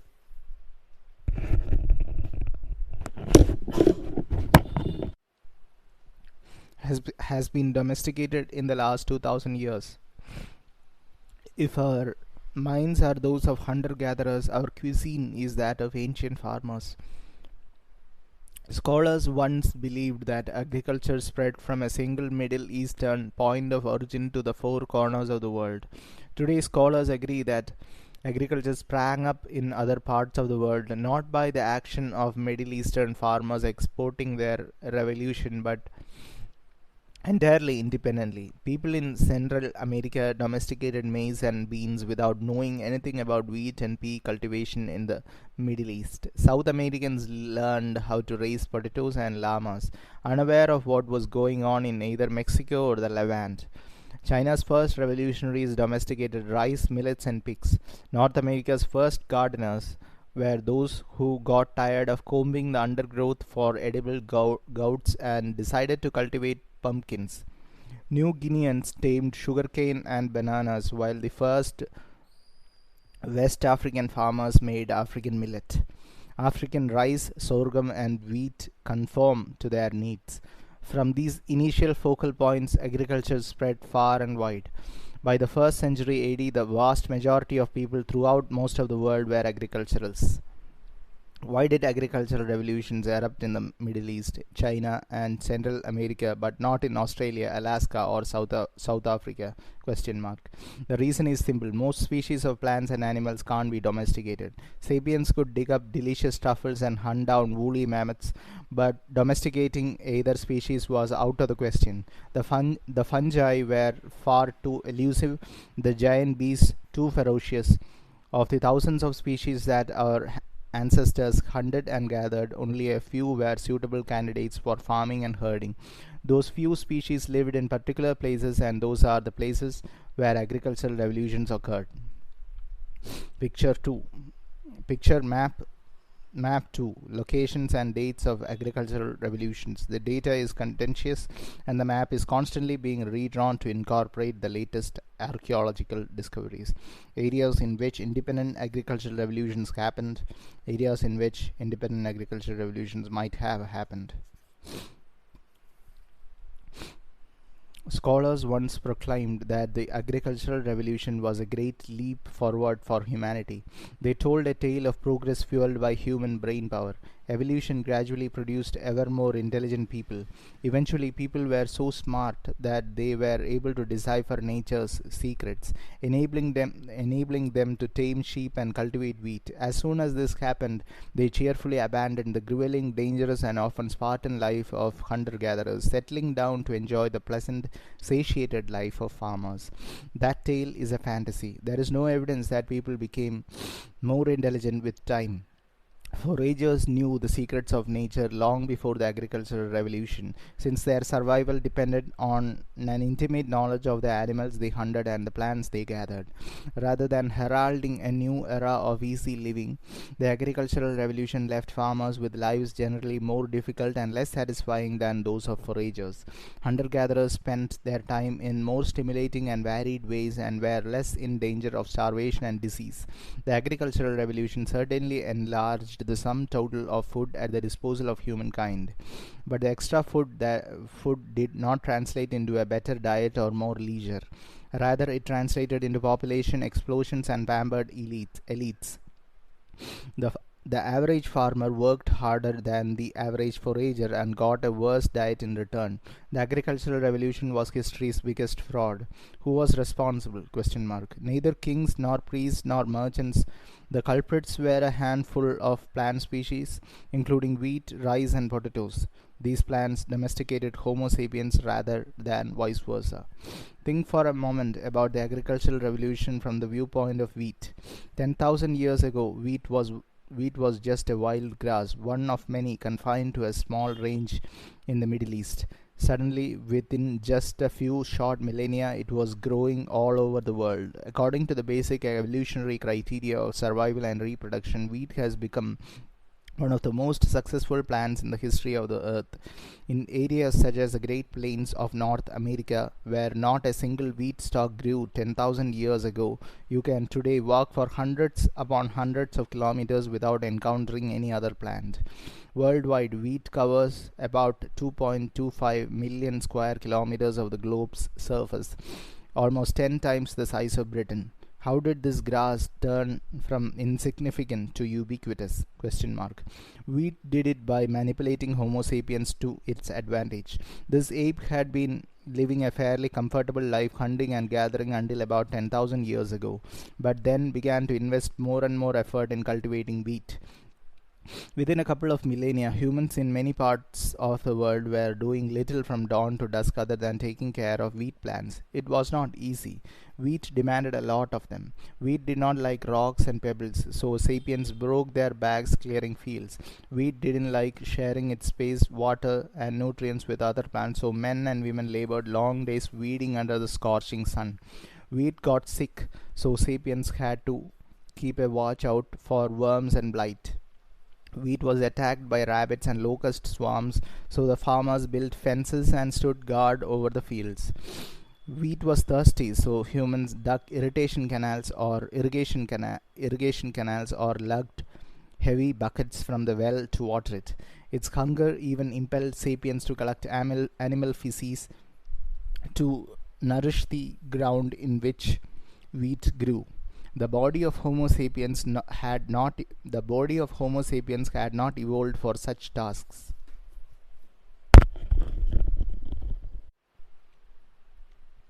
It was adapted to climbing apple trees and running after gazelles, not to clearing rocks and carrying water buckets. Human spines, knees, necks, and arches paid the price. Studies of ancient skeletons indicate that the transition to agriculture brought about a plethora of ailments such as slipped discs, arthritis, and hernias. Moreover, the new agricultural tasks demanded so much time that people were forced to settle permanently next to their wheat fields. This completely changed their way of life. We did not domesticate wheat, it domesticated us. The word domesticate comes from the Latin domus, which means house. Who's the one living in a house? Question mark. Not the wheat, it's the sapiens. How did wheat convince Homo sapiens to exchange a rather good life for a more miserable existence? Question mark. What did it offer in return? Question mark. It did not offer a better diet. Remember, humans are omnivorous apes who thrive on a wide variety of foods. Grains made up only a small fraction of the human diet before the agricultural revolution. A diet based on cereals is poor in minerals and vitamins, hard to digest, and really bad for your teeth and gums. Wheat did not give people economic security. The life of a peasant is less secure than that of a hunter gatherer. Foragers relied on dozens of species to survive and could therefore weather difficult years even without stocks of preserved food. If the availability of one species was reduced, they could gather and hunt more of other species. Farming societies have until very recently relied for the great bulk of their calorie intake on a small variety of domesticated plants. In many areas, they relied on just a single staple, such as wheat, potatoes, or rice. If the rains failed, or clouds of locusts arrived, or if a fungus infected that staple species, peasants died by the thousands and millions. Picture 12. Tribal warfare in New Guinea between two farming communities, 1960. Such scenes were probably widespread in the thousands of years following the agricultural revolution. Nor could wheat offer security against human violence. The early farmers were at least as violent as their forager ancestors, if not more so. Farmers had more possessions and needed land for planting. The loss of pasture land to raiding neighbors could mean the difference between subsistence and starvation, so there was much less room for compromise. When a foraging band was hard pressed by a stronger rival, it could usually move on. It was difficult and dangerous, but it was feasible. When a strong enemy threatened an agricultural village, retreat meant giving up fields, houses, and granaries. In many cases, this doomed the refugees to starvation. Farmers therefore tended to stay put and fight to the bitter end. Many anthropological and archaeological studies indicate that in simple agricultural societies with no political frameworks beyond village and tribe, human violence was responsible for about 15% of deaths, including 25% of male deaths. In contemporary New Guinea, violence accounts for 30% of male deaths, and in one agricultural tribal society, the Dani, and 35% in another, the Enga. In Ecuador, perhaps 50% of adult Guaranis meet a violent death at the hands of another human. In time, human violence was brought under control through the development of larger social frameworks, cities, kingdoms, and states, but it took thousands of years to build such huge and effective political structures. Village life certainly brought the first farmers some immediate benefits, such as better protection against wild animals, rain, and cold. Yet, for the average person, the disadvantages probably outweighed the advantages. This is hard for people in today's prosperous societies to appreciate. Since we enjoy affluence and security, and since our affluence and security are built on foundations laid by the agricultural revolution, we assume that the agricultural revolution was a wonderful improvement. Yet it is wrong to judge thousands of years of history from the perspective of today. A much more representative viewpoint is that of a 3-year-old girl dying from malnutrition in first century China because her father's crops have failed. Would she say, I am dying from malnutrition, but in 2000 years people will have plenty to eat and live in big air conditioned houses, so my suffering is a worthwhile sacrifice? Question mark. What then did wheat offer agriculturalists, including the malnourished Chinese girl? Question mark. If offered nothing for people as individuals, yet it offered nothing for people as individuals, yet it did bestow something on Homo sapiens as a species. Cultivating wheat provided much more food per unit of territory and thereby enabled Homo sapiens to multiply exponentially. Around 13,000 BC, when people fed themselves by gathering wild plants and hunting wild animals, the area around the oasis of Jericho in Palestine could support at most one roaming band of about a hundred relatively healthy and well-nourished people. Around 8500 BC, when wild plants gave way to wheat fields, the oasis supported a large but cramped village of 1,000 people who suffered far more from disease and malnourishment. The currency of evolution is neither hunger nor pain, but rather copies of DNA helixes. Just as the economic success of a company is measured only by the number of dollars in its bank account, not by the happiness of its employees, so the evolutionary success of a species is measured by the number of copies of its DNA. If no more DNA copies remain, the species is extinct, just as a company without money is bankrupt. If a species boasts many DNA copies, it is a success, and the species flourishes. From such a perspective, 1,000 copies are always better than 100 copies. This is the essence of the agricultural revolution, the ability to keep more people alive under worse conditions. Yet, why should individuals care about this evolutionary calculus? Question mark. Why would any sane person lower his or her standard of living just to multiply the number of copies of the Homo sapiens genome? Question mark. Nobody agreed to this deal. The agricultural revolution was a trap. The luxury trap. The rise of farming was a gradual affair, spread over centuries and millennia. A band of Homo sapiens gathering mushrooms and nuts and hunting deer and rabbit did not all of a sudden settle in a permanent village, plowing fields, sowing wheat, and carrying water from the river. The change proceeded by stages, each of which involved just a small alteration in daily life. Homo sapiens reached the Middle East around 70,000 years ago. For the next 50,000 years, our ancestors flourished there without agriculture. The natural resources of the area were enough to support its human population. In times of plenty, people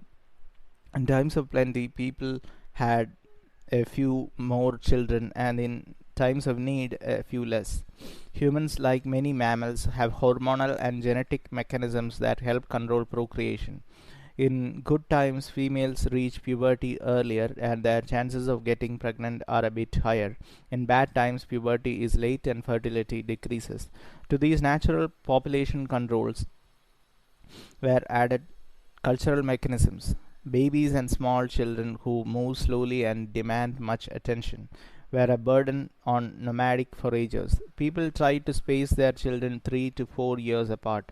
Women did so by nursing their children around the clock, and until a late age around the clock, suckling significantly decreases the chances of getting pregnant. Other methods included full or partial sexual abstinence, backed perhaps by cultural taboos, abortions, and occasionally infanticide. These long millennia people During these long millennia, people occasionally ate wheat grain, but this was a marginal part of their diet. About 18,000 years ago, the last ice age gave way to a period of global warming. As temperatures rose, so did rainfall. The new climate was ideal for Middle Eastern wheat and other cereals, which multiplied and spread. People began eating more wheat, and in exchange, they inadvertently spread its growth. Since it was impossible to eat wild grains without first winnowing, grinding, and cooking them, people who gathered these grains carried them back to their temporary campsites for processing. Wheat grains are small and numerous, so some of them inevitably fell on the way to the campsite and were lost. Over time, more and more wheat grew along favorite human trails and near campsites. When humans burned down forests and thickets, this also helped wheat. Fire cleared away trees and shrubs, allowing wheat and other grasses to monopolize the sunlight, water, and nutrients. Where wheat became particularly abundant and game and other food sources were also plentiful, human bands could gradually give up their nomadic lifestyle and settle down in seasonal and even permanent camps. At first, they might have camped for 4 weeks during the harvest. A generation later, as wheat plants multiplied and spread to harvest, camp might have lasted for 5 weeks, then six, and finally it became a permanent village. Evidence of such settlements has been discovered throughout the Middle East, particularly in the Levant, where the Natufian culture flourished from 12,500 BC to 9,500 BC. The Natufians were hunter-gatherers who subsisted on dozens of wild species, but they lived in permanent villages and devoted much of their time to the insensitive gathering and processing of wild cereals. They built stone houses and granaries. They stored grain for they stored grain four times they stored grain for times of need. They invented new tools such as stone scythes for harvesting wild wheat and stone pestles and mortars to grind it. In the years following 9500 BC, the descendants of the Natufians continued to gather and process cereals, but they also began to cultivate them in more and more elaborate ways. When gathering wild grains, they took care to lay aside part of the harvest to sow the fields next season. They discovered that they could achieve much better results by sowing the grains deep in the ground rather than haphazardly scattering them on the surface. So they began to hoe and plow. Gradually, they also started to weed the fields, to guard them against parasites, and to water and fertilize them. As more effort was directed towards cereal cultivation, there was less time to gather and hunt wild species. The foragers became farmers. No single step separated the woman. No single step separated the woman gathering wild wheat from the woman farming domesticated wheat. So it's hard to say exactly when the decisive transition to agriculture took place. But by 8500 BC, the Middle East was peppered with permanent villages such as Jericho, whose inhabitants spent most of their time cultivating a few domesticated species. With the movement, with the move to permanent villages and the increase in food supply, the population began to grow.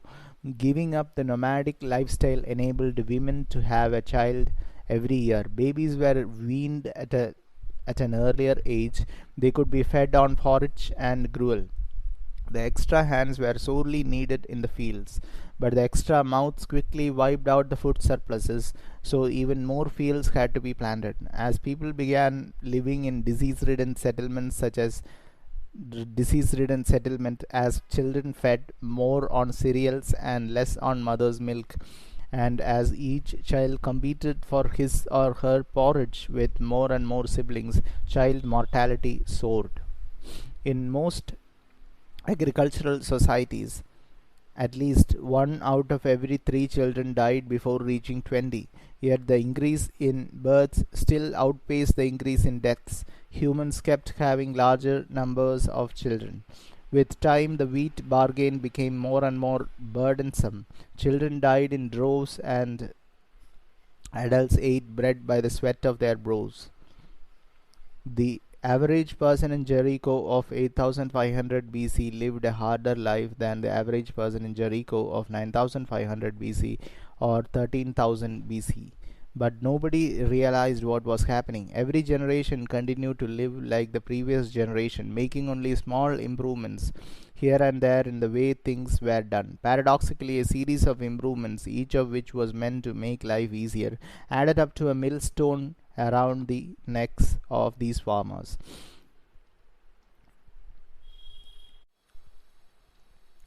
Why did people make such a fateful miscalculation? Question mark. For the same reason that people throughout history have miscalculated. People were People were unable to fathom the full consequences of their decisions. Whenever they decided to do a bit of extra work, say to hoe the fields instead of scattering seeds on the surface, people thought, yes, we will have to work harder, but the harvest will be soon bountiful. We won't have to worry anymore about lean years. Our children will never go to sleep hungry. It made sense. If you worked harder, you would have a better life. That was the plan. The first part of the plan went smoothly. People indeed worked harder, but people did not foresee that the number of children would increase, meaning that the extra wheat would have to be shared between more children. Neither did the early farmers understand that feeding children with more porridge and less breast milk would weaken their immune system and that permanent settlements would be hotbeds for infectious diseases. They did not foresee that by increasing their dependence on a single source of food, they were actually exposing themselves even more to the depredations of drought. Nor did the farmers foresee that in good years their bulging granaries would tempt thieves and enemies, compelling them to start building walls and doing guard duty. Then why did not humans abandon farming when the plan backfired? Question mark. Partly because it took generations for the small changes to accumulate and transform society, and by then nobody remembered that they had ever lived differently, and partly because growth burned humanity's boats. If the adoption of plowing increased a village's population from 100 to 110, which 10 people would have volunteered to starve so that the others could go back to the good old times? Question mark. There was no going back. The trap snapped shut. The pursuit of an earlier life resulted in much hardship, and not for the last time. It happens to us today. How many young college graduates have taken demanding jobs in high powered firms, vowing that they will work hard to earn money that will enable them to retire and pursue their real interests when they are 35? Question mark. But by the time they reach that age, they have large mortgages, children to school, houses in the suburbs that necessitate at least two cars per family, and a sense that life is not worth living without really good wine and expensive holidays abroad. What are they supposed to do? Go back to digging up roots? Question mark. No, they double their efforts and keep slaving away. One of history's few iron laws is that luxuries tend to become necessities and to spawn new obligations. Once people get used to a certain luxury, they take it for granted. Then they begin to count on it. Finally, they reach a point where they can't live without it. Let's take another familiar example from our own time. Over the last few decades, we have invented countless time saving devices that are supposed to make life more relaxed. Washing machines, vacuum cleaners, dishwashers, telephones, mobile phones, computers, email. Previously, it took a lot of work to write a letter, address and stamp an envelope, and take it to the mailbox. It took days or weeks, maybe even months, to get a reply. Nowadays, I can dash off an email, send it halfway around the globe, and if my addressee is online, receive a reply a minute later. I've saved all that trouble and time, but do I live a more relaxed life? Question mark. Sadly, not. Back in the snail mail era, people usually only wrote letters when they had something important to relate. Rather than writing the first thing that came into their heads, they carefully what they wanted to say and how to phrase it. They expected to receive a similarly considered answer. Most people wrote and received no more than a handful of letters a month and seldom felt compelled to reply immediately. Today I receive dozens of emails each day, all from people who expect a prompt reply. We thought we were saving time. Instead, we revved up the treadmill of life to 10 times its former speed and made our days more anxious and agitated. Here and there, a Luddite holdout refuses to open an email account, just as thousands of years ago some human bands refused to take up farming and so escaped the luxury trap. But the agricultural revolution did not need every band in a given region to join up. It only took one. Once one band settled down and started tilling, whether in the Middle East or Central America, agriculture was irresistible. Since farming created the conditions for swift demographic growth, farmers could usually overcome foragers by sheer weight of numbers. The foragers could either run away, abandoning their hunting grounds to field and pasture, or take up the plowshare themselves. Either way, the old life was doomed.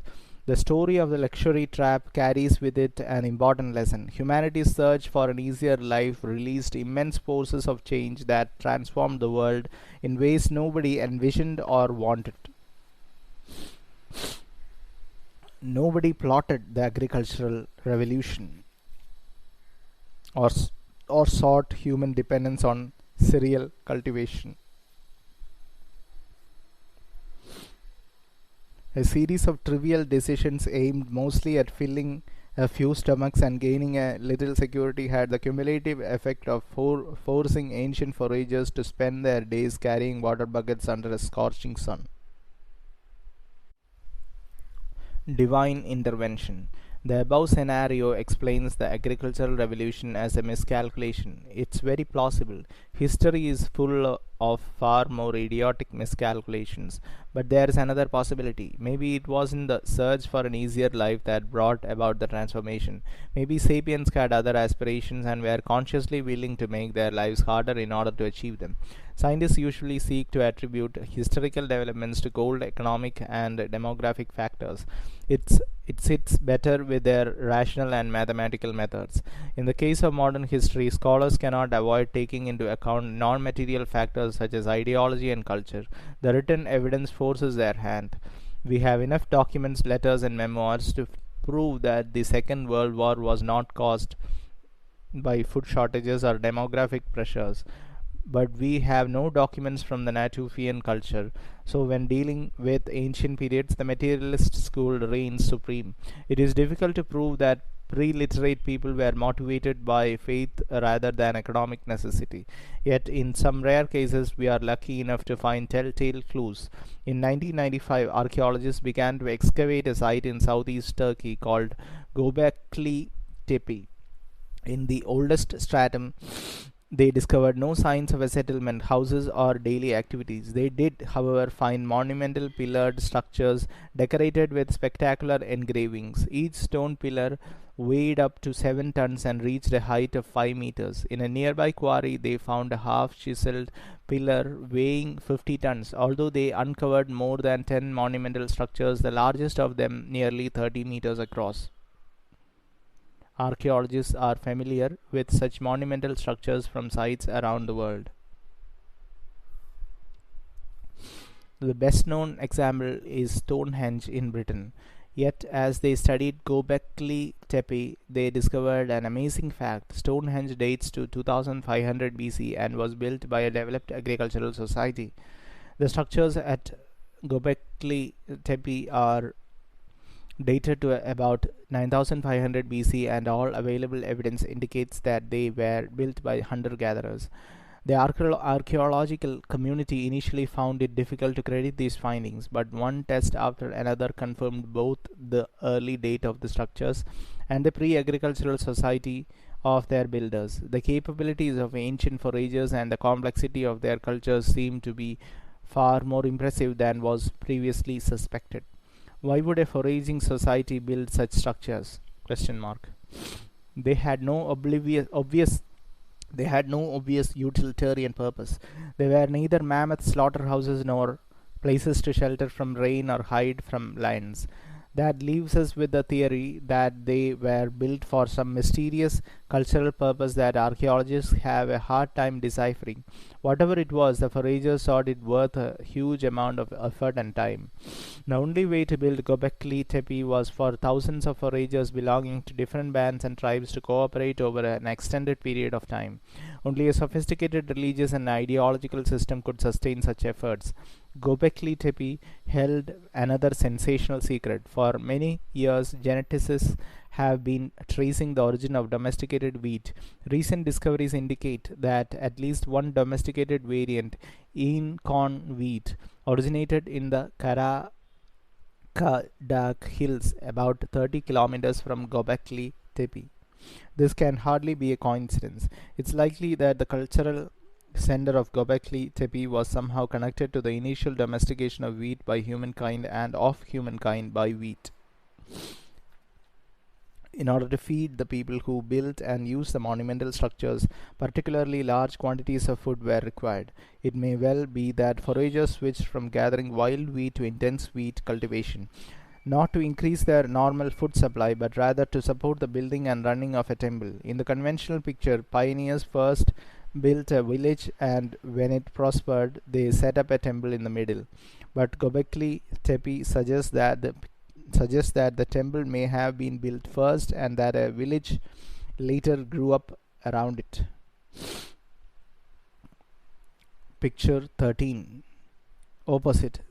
The remains of a monumental structure from Göbekli Tepe. Right.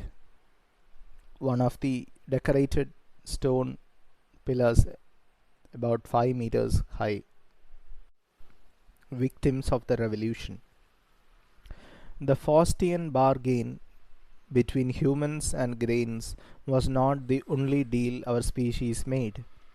Another deal was struck concerning the fate of animals such as sheep, goats, pigs, and chickens. Nomadic bands that stalked wild sheep gradually altered the constitutions of the herds on which they preyed. This process probably began with selective hunting.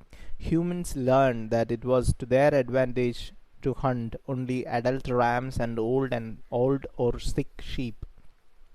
They spared fertile females and young lambs in order to safeguard the long-term vitality of the local herd. The second step might have been to actively defend the herd against predators, driving away lions, wolves, and rival human bands. The band might next have corralled the herd into a narrow gorge in order to better control and defend it. Finally, people began to make a more careful selection among the sheep in order to tailor them to human needs. The most aggressive rams, those that showed the greatest resistance to human control, were slaughtered first. So were the skinniest and most inquisitive females. Shepherds are not fond of sheep whose curiosity takes them far from the herd.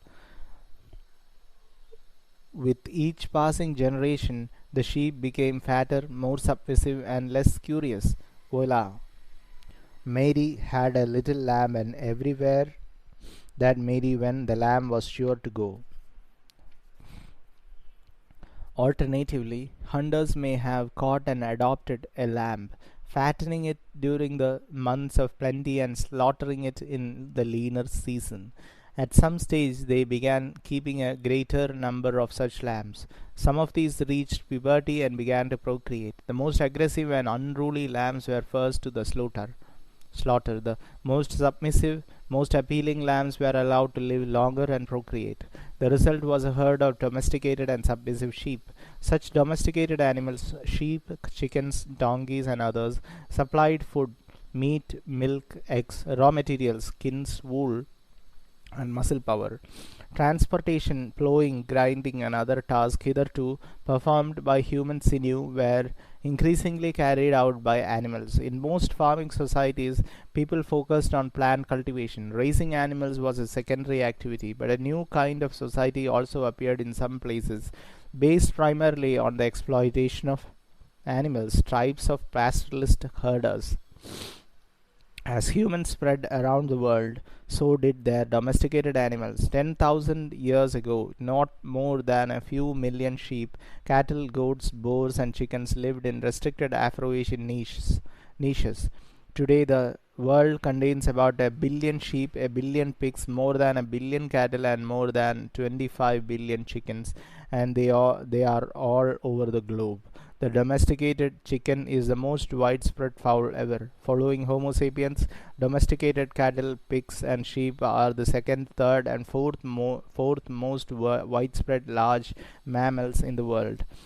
From a narrow evolutionary perspective, which measures success by the number of DNA copies, the agricultural revolution was a wonderful boon for chickens, cattle, pigs, and sheep. Unfortunately, the evolutionary perspective is an incomplete measure of success. It judges everything by the criteria of survival and reproduction with no regard for individual suffering and happiness. Domesticated chickens and cattle may well be an evolutionary success story, but they are also among the most miserable creatures that ever lived. The domestication of animals was founded on a series of brutal practices that only became crueler with the passing of the centuries. The natural lifespan of wild chickens is about 7 to 12 years and of cattle about 20 to 25 years. In the wild, most chickens and cattle died long before that, but they still had a fair chance of living for a respectable number of years. In contrast, the vast majority of domesticated chickens and cattle are slaughtered at the age of between a few weeks and a few months. Because this has always been the optimal slaughtering age for an economic from an economic perspective. Why keep feeding a cock for 3 years if it has already reached its maximum weight after 3 months? Question mark. Egg-laying hens, dairy cows, and draft animals are sometimes allowed to live for many years, but the price is subjugation to a way of life completely alien to their urges and desires. It's reasonable to assume, for example, that bulls prefer to spend their days wandering over open prairies in the company of other bulls and cows rather than pulling carts and plowshares under the yoke of a whip wielding ape. In order to turn bulls, horses, donkeys, and camels into obedient draft animals, their natural instincts and social ties had to be broken, their aggression and sexuality contained, and their freedom of movement curtailed. Farmers developed techniques such as locking animals inside pens and cages, bridling them in harnesses and leashes, training them with whips and cattle prods, and mutilating them.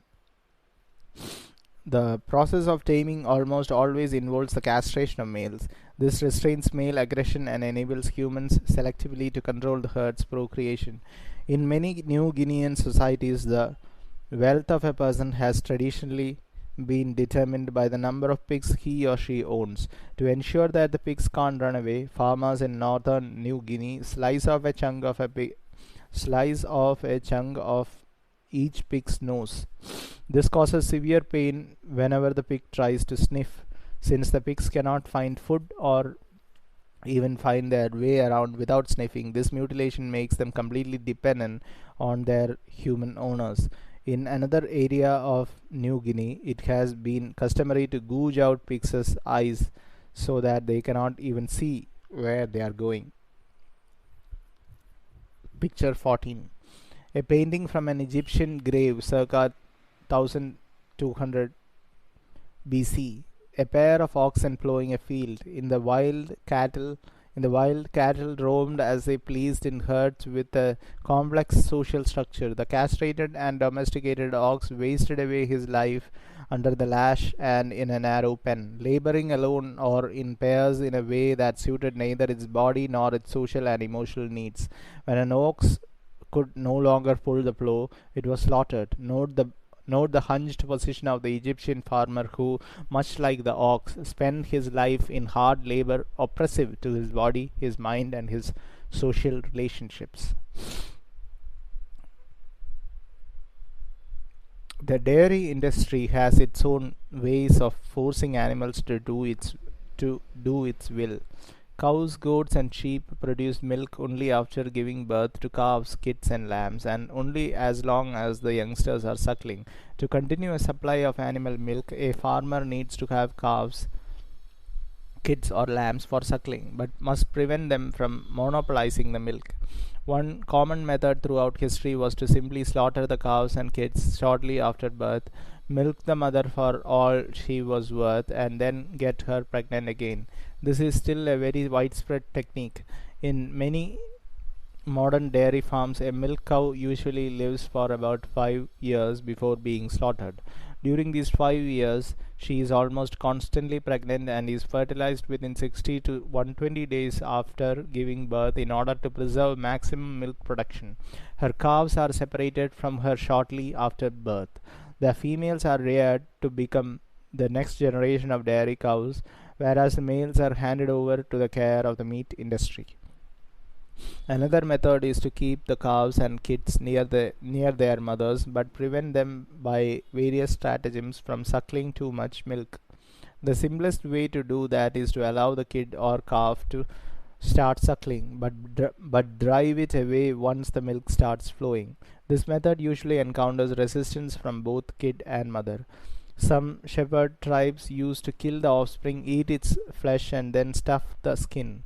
The stuffed offspring was then presented to the mother so that its presence would encourage her milk production. The newer tribe in the Sudan went so far as to smear stuffed animals with their mother's urine to give the counterfeit calves and a familiar live scent. Another newer technique was to tie a ring of thorns around a calf's mouth so that it pricks the mother and causes her to resist suckling.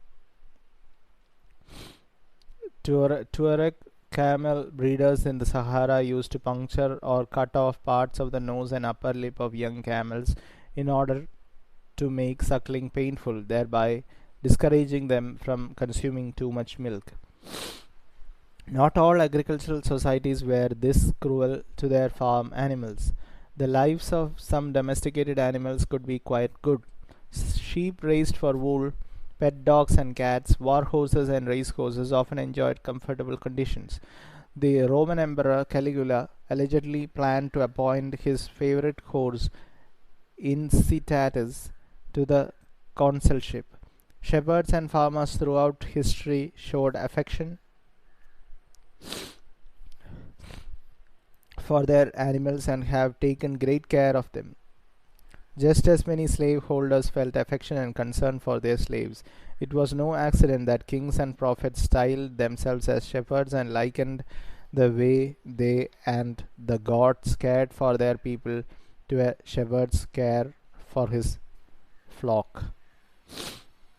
Picture 15. A modern calf in an industrial meat farm. Immediately after birth, the calf is separated from its mother and locked inside a tiny cage not much bigger than the calf's own body. There, the calf spends its entire life, about 4 months on average. It never leaves its cage, nor is it allowed to play with other calves or even walk, all so that its muscles will not grow strong. Soft muscles mean a soft and juicy steak. The first time the calf has a chance to walk, stretch its muscles, and touch other calves is on its way to the slaughterhouse. In evolutionary terms, cattle represent one of the most successful animal species ever to exist. At the same time, they are some of the most miserable animals on the planet. Yet, from the viewpoint of the herd, rather than that of the shepherd, it's hard to avoid the impression that for the vast majority of domesticated animals, the agricultural revolution was a terrible catastrophe. The revolutionary success is meaningless. A rare wild rhinoceros on the brink of extinction is probably more satisfied than a calf who spends its short life inside a tiny box, fattened to produce juicy steaks. The contented rhinoceros is no less content for being among the last of its kind. The numerical success of the calf's species is little consolation for the suffering for the suffering the individual endures.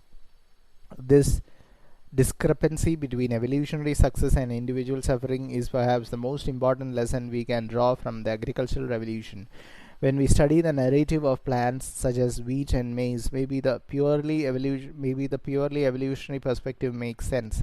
Yet in the case of animals such as cattle, sheep, and sapiens, each with a complex world of sensations and emotions, we have to consider how evolutionary success translates into individual experience. In the following chapters, we will see time and again how a dramatic increase in the collective power and ostensible success of our species went hand in hand with much individual suffering.